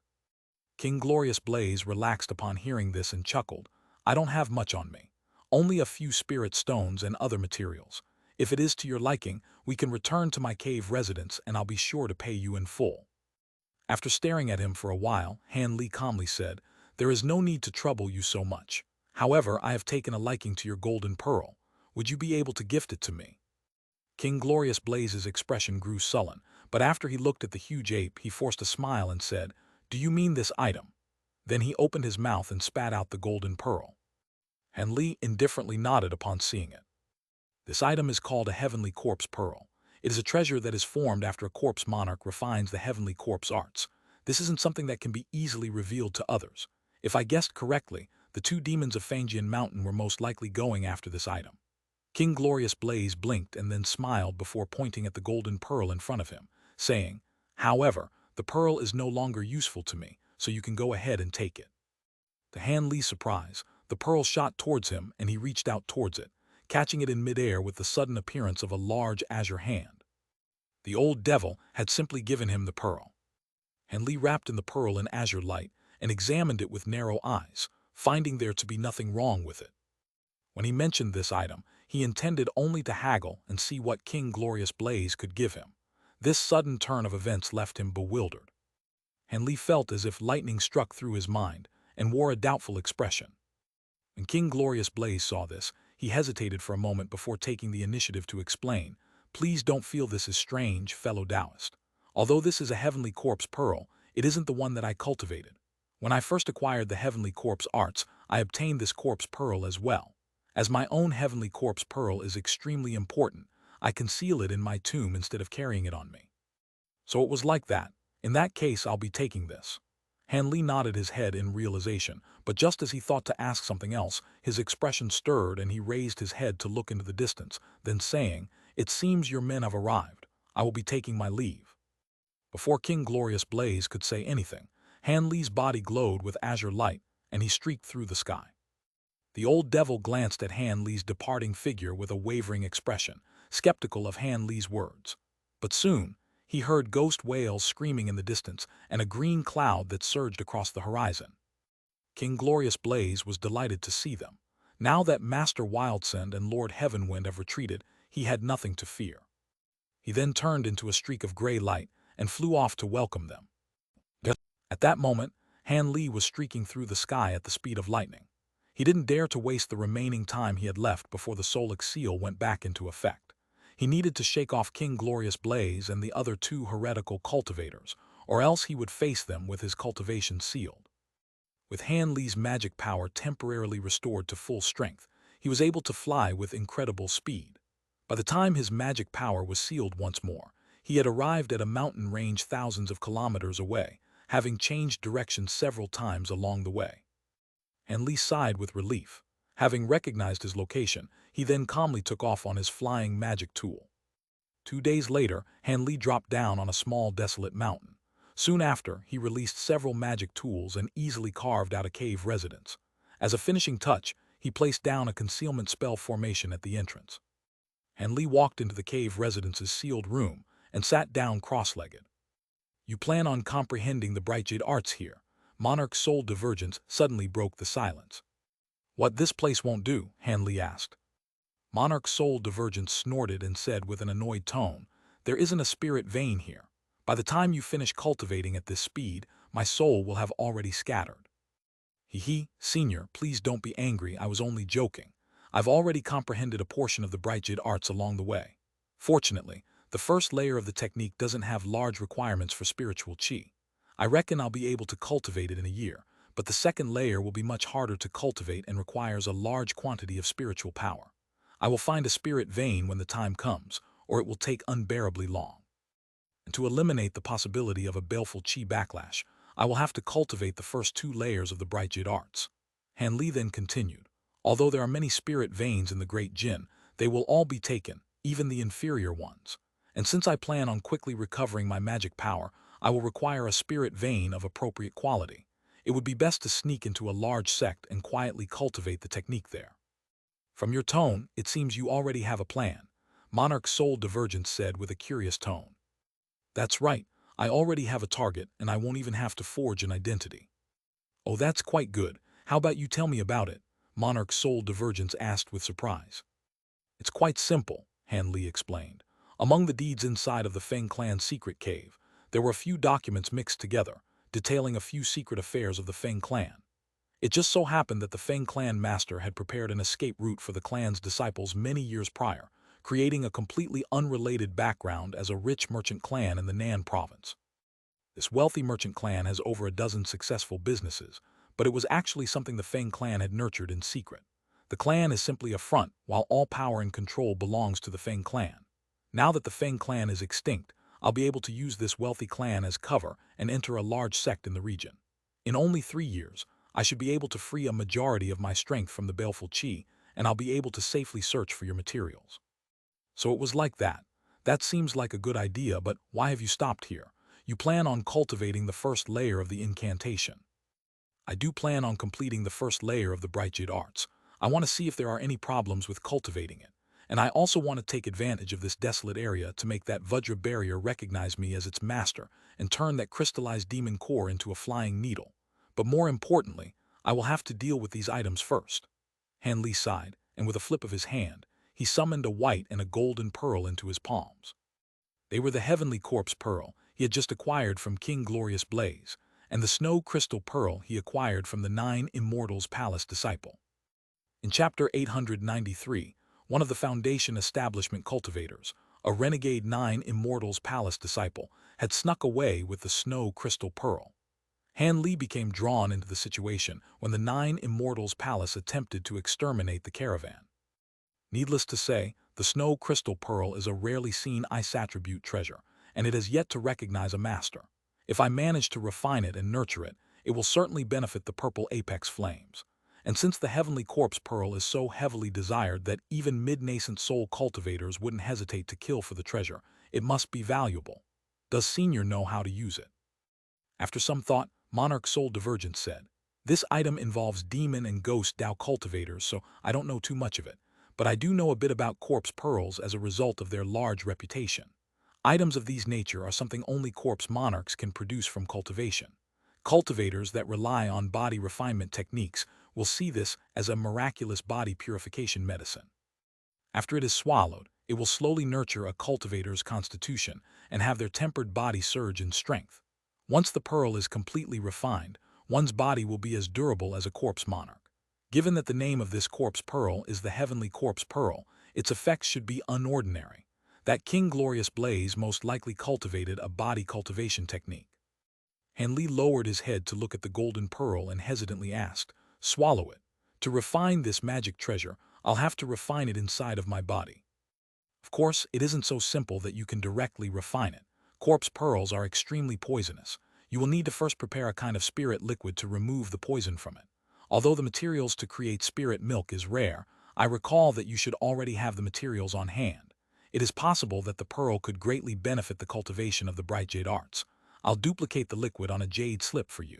Take a look. So it was like that. Many thanks for the trouble, Senior, Han Li said with a smile.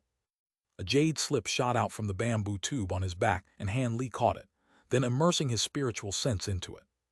A short moment later, Monarch's soul divergence then asked in a strange tone, "Youngster Han, haven't you forgotten about something important ever since you escaped from the Mulan Plains?" Han Li withdrew his spiritual sense from the jade slip and asked with a confused tone, "Something important?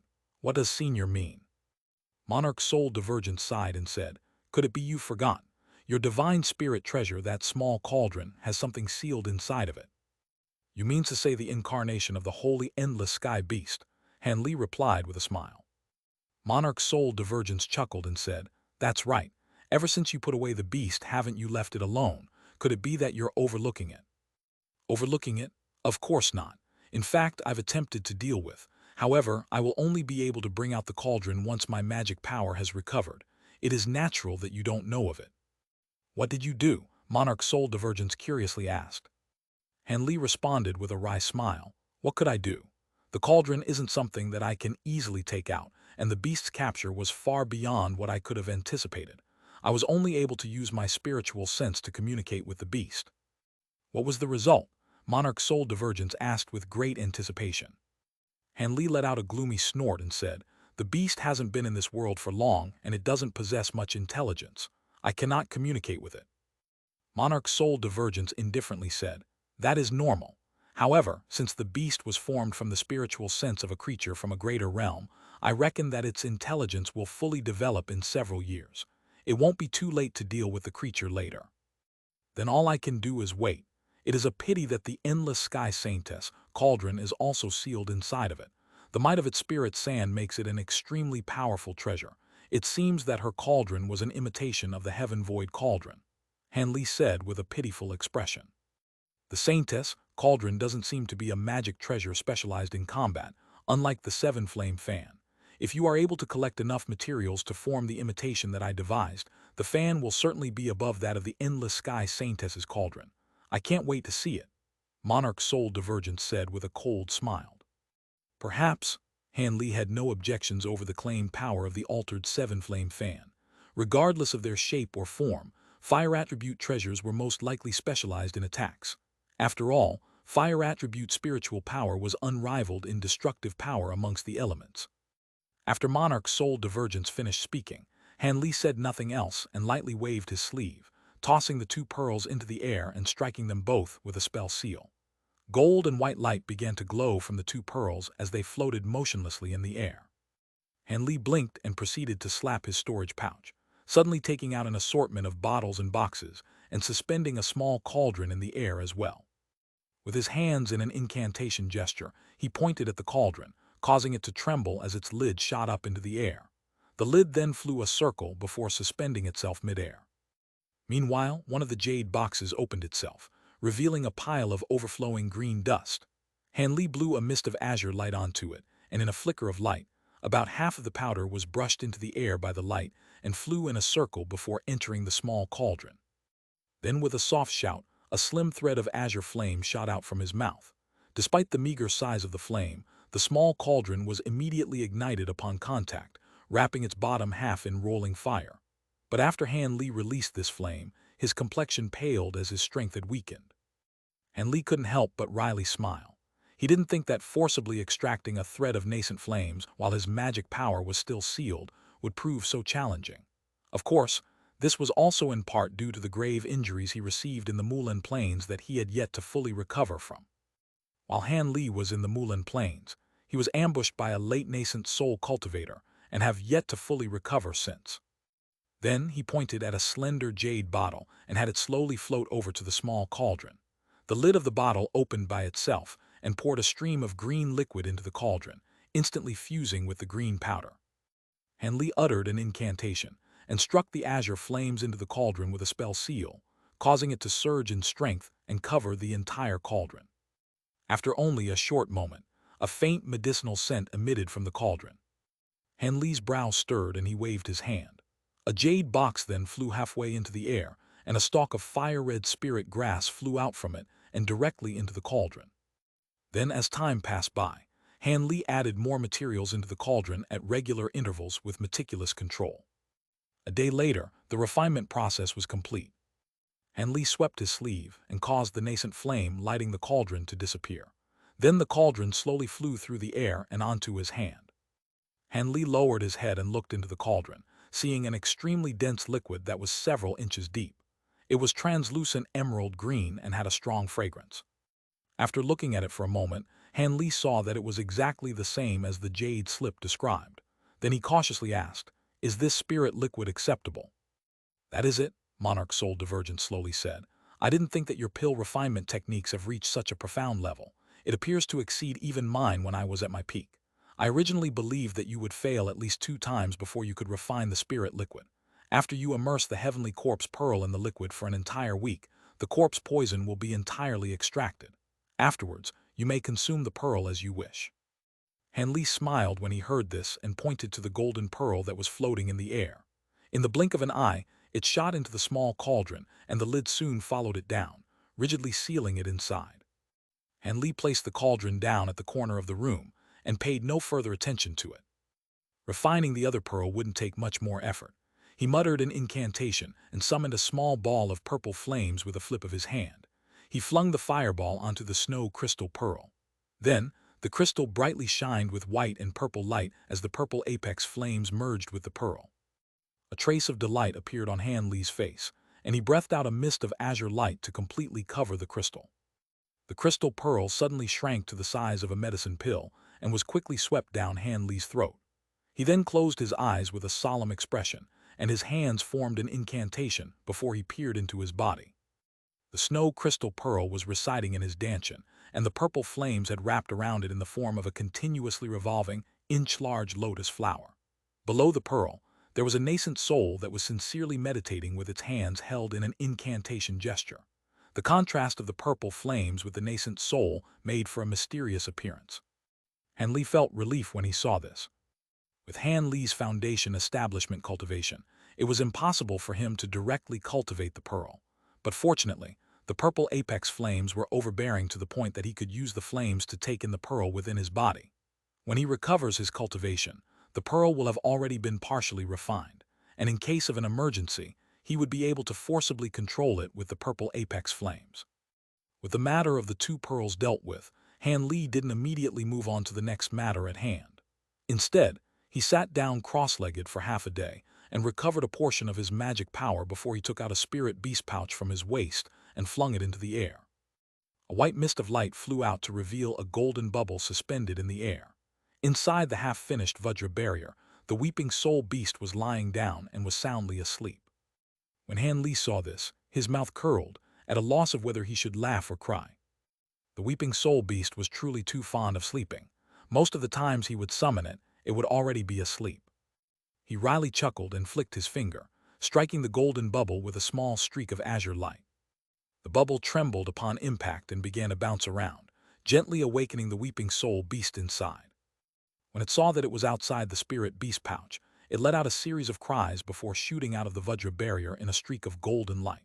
It flew a circle in the air before nimbly landing on Han Li's shoulder, then proceeding to rub its soft fur against Han Li's neck. After spending the past years with Han Li, it had begun to treat Han Li with great intimacy. Han Li smiled when he saw this and petted the monkey's head before turning his attention back the Vajra barrier floating in the air. With a wave of his sleeve, he sent out a gust of azure light at it and engulfed it. Then, as brilliant light flickered, the light repeatedly revolved around the treasure, but the golden bubble didn't react in the slightest. Han Li wore a pensive expression when he saw this and then quickly formed an incantation gesture and uttered an incantation. Streaks of spell seals followed, striking at the Vajra barrier, but apart from a few ripples from the bubble, nothing had changed. Han Li's expression changed when he saw this. With his current knowledge and abilities, those were the only 2 types of treasure possession methods that he knew of. After letting out a long breath, he repeatedly formed different hand incantations, and his voice fluctuated in intensity as he uttered more incantations. A series of rainbow spell seals then struck the Vajra barrier with flickers of his fingers, but the Vajra barrier still showed no sign of change. Senior Soul Divergence, what's going on? Although my current cultivation is only at foundation establishment stage, I should still be able to put this treasure under my ownership. Monarch Soul Divergence calmly said, Vajra barriers are a protective treasure refined by corpse flames using Buddhist crystal relics. It was a treasure that was originally rarely seen, as crystal relics and corpse flames would mutually oppose one another. It should come as no surprise that ordinary treasure possession techniques wouldn't work. How about you try and use the incantations I gave you for possession of the Vajra relic? All right, I'll give it a try, Han Li agreed without another thought. After half a day had passed, Han Li used his newly learned spell seals to force the Vajra barrier to shrink and fall into his hand, much to his relief. However, if he wished to finish the refinement process for the Vajra barrier, it would prove quite troublesome. Not even his nascent flames would be able to temper the Vajra barrier, and Monarch Soul Divergence didn't have any answers to this problem as well. According to Monarch Soul Divergence musings, the final step of the Vajra barrier's refinement process would require myriad-year corpse flames. When Han Li heard this, he couldn't help but roll his eyes and gloomily snort, myriad-year corpse flames. Are you suggesting I go to the Snowmoon Mountains and deliver myself to King Glorious Blaze? When Monarch Soul Divergence heard this, he snorted back in response but remained silent afterwards. Just as Han Li felt completely helpless over the matter despite having already acquired the Vajra barrier, the weeping soul beast sitting on Han Li's shoulder suddenly spat out a wisp of gray-white flames from its mouth out of boredom, striking at the Vajra barrier floating in the air. The originally still Vajra barrier then let out a series of groans as the flames engulfed it and began to fluctuate in shape within the gray flames. Han Li was greatly shocked by the sight of this. Myriad-year corpse flame, Monarch Soul Divergence muttered in amazement.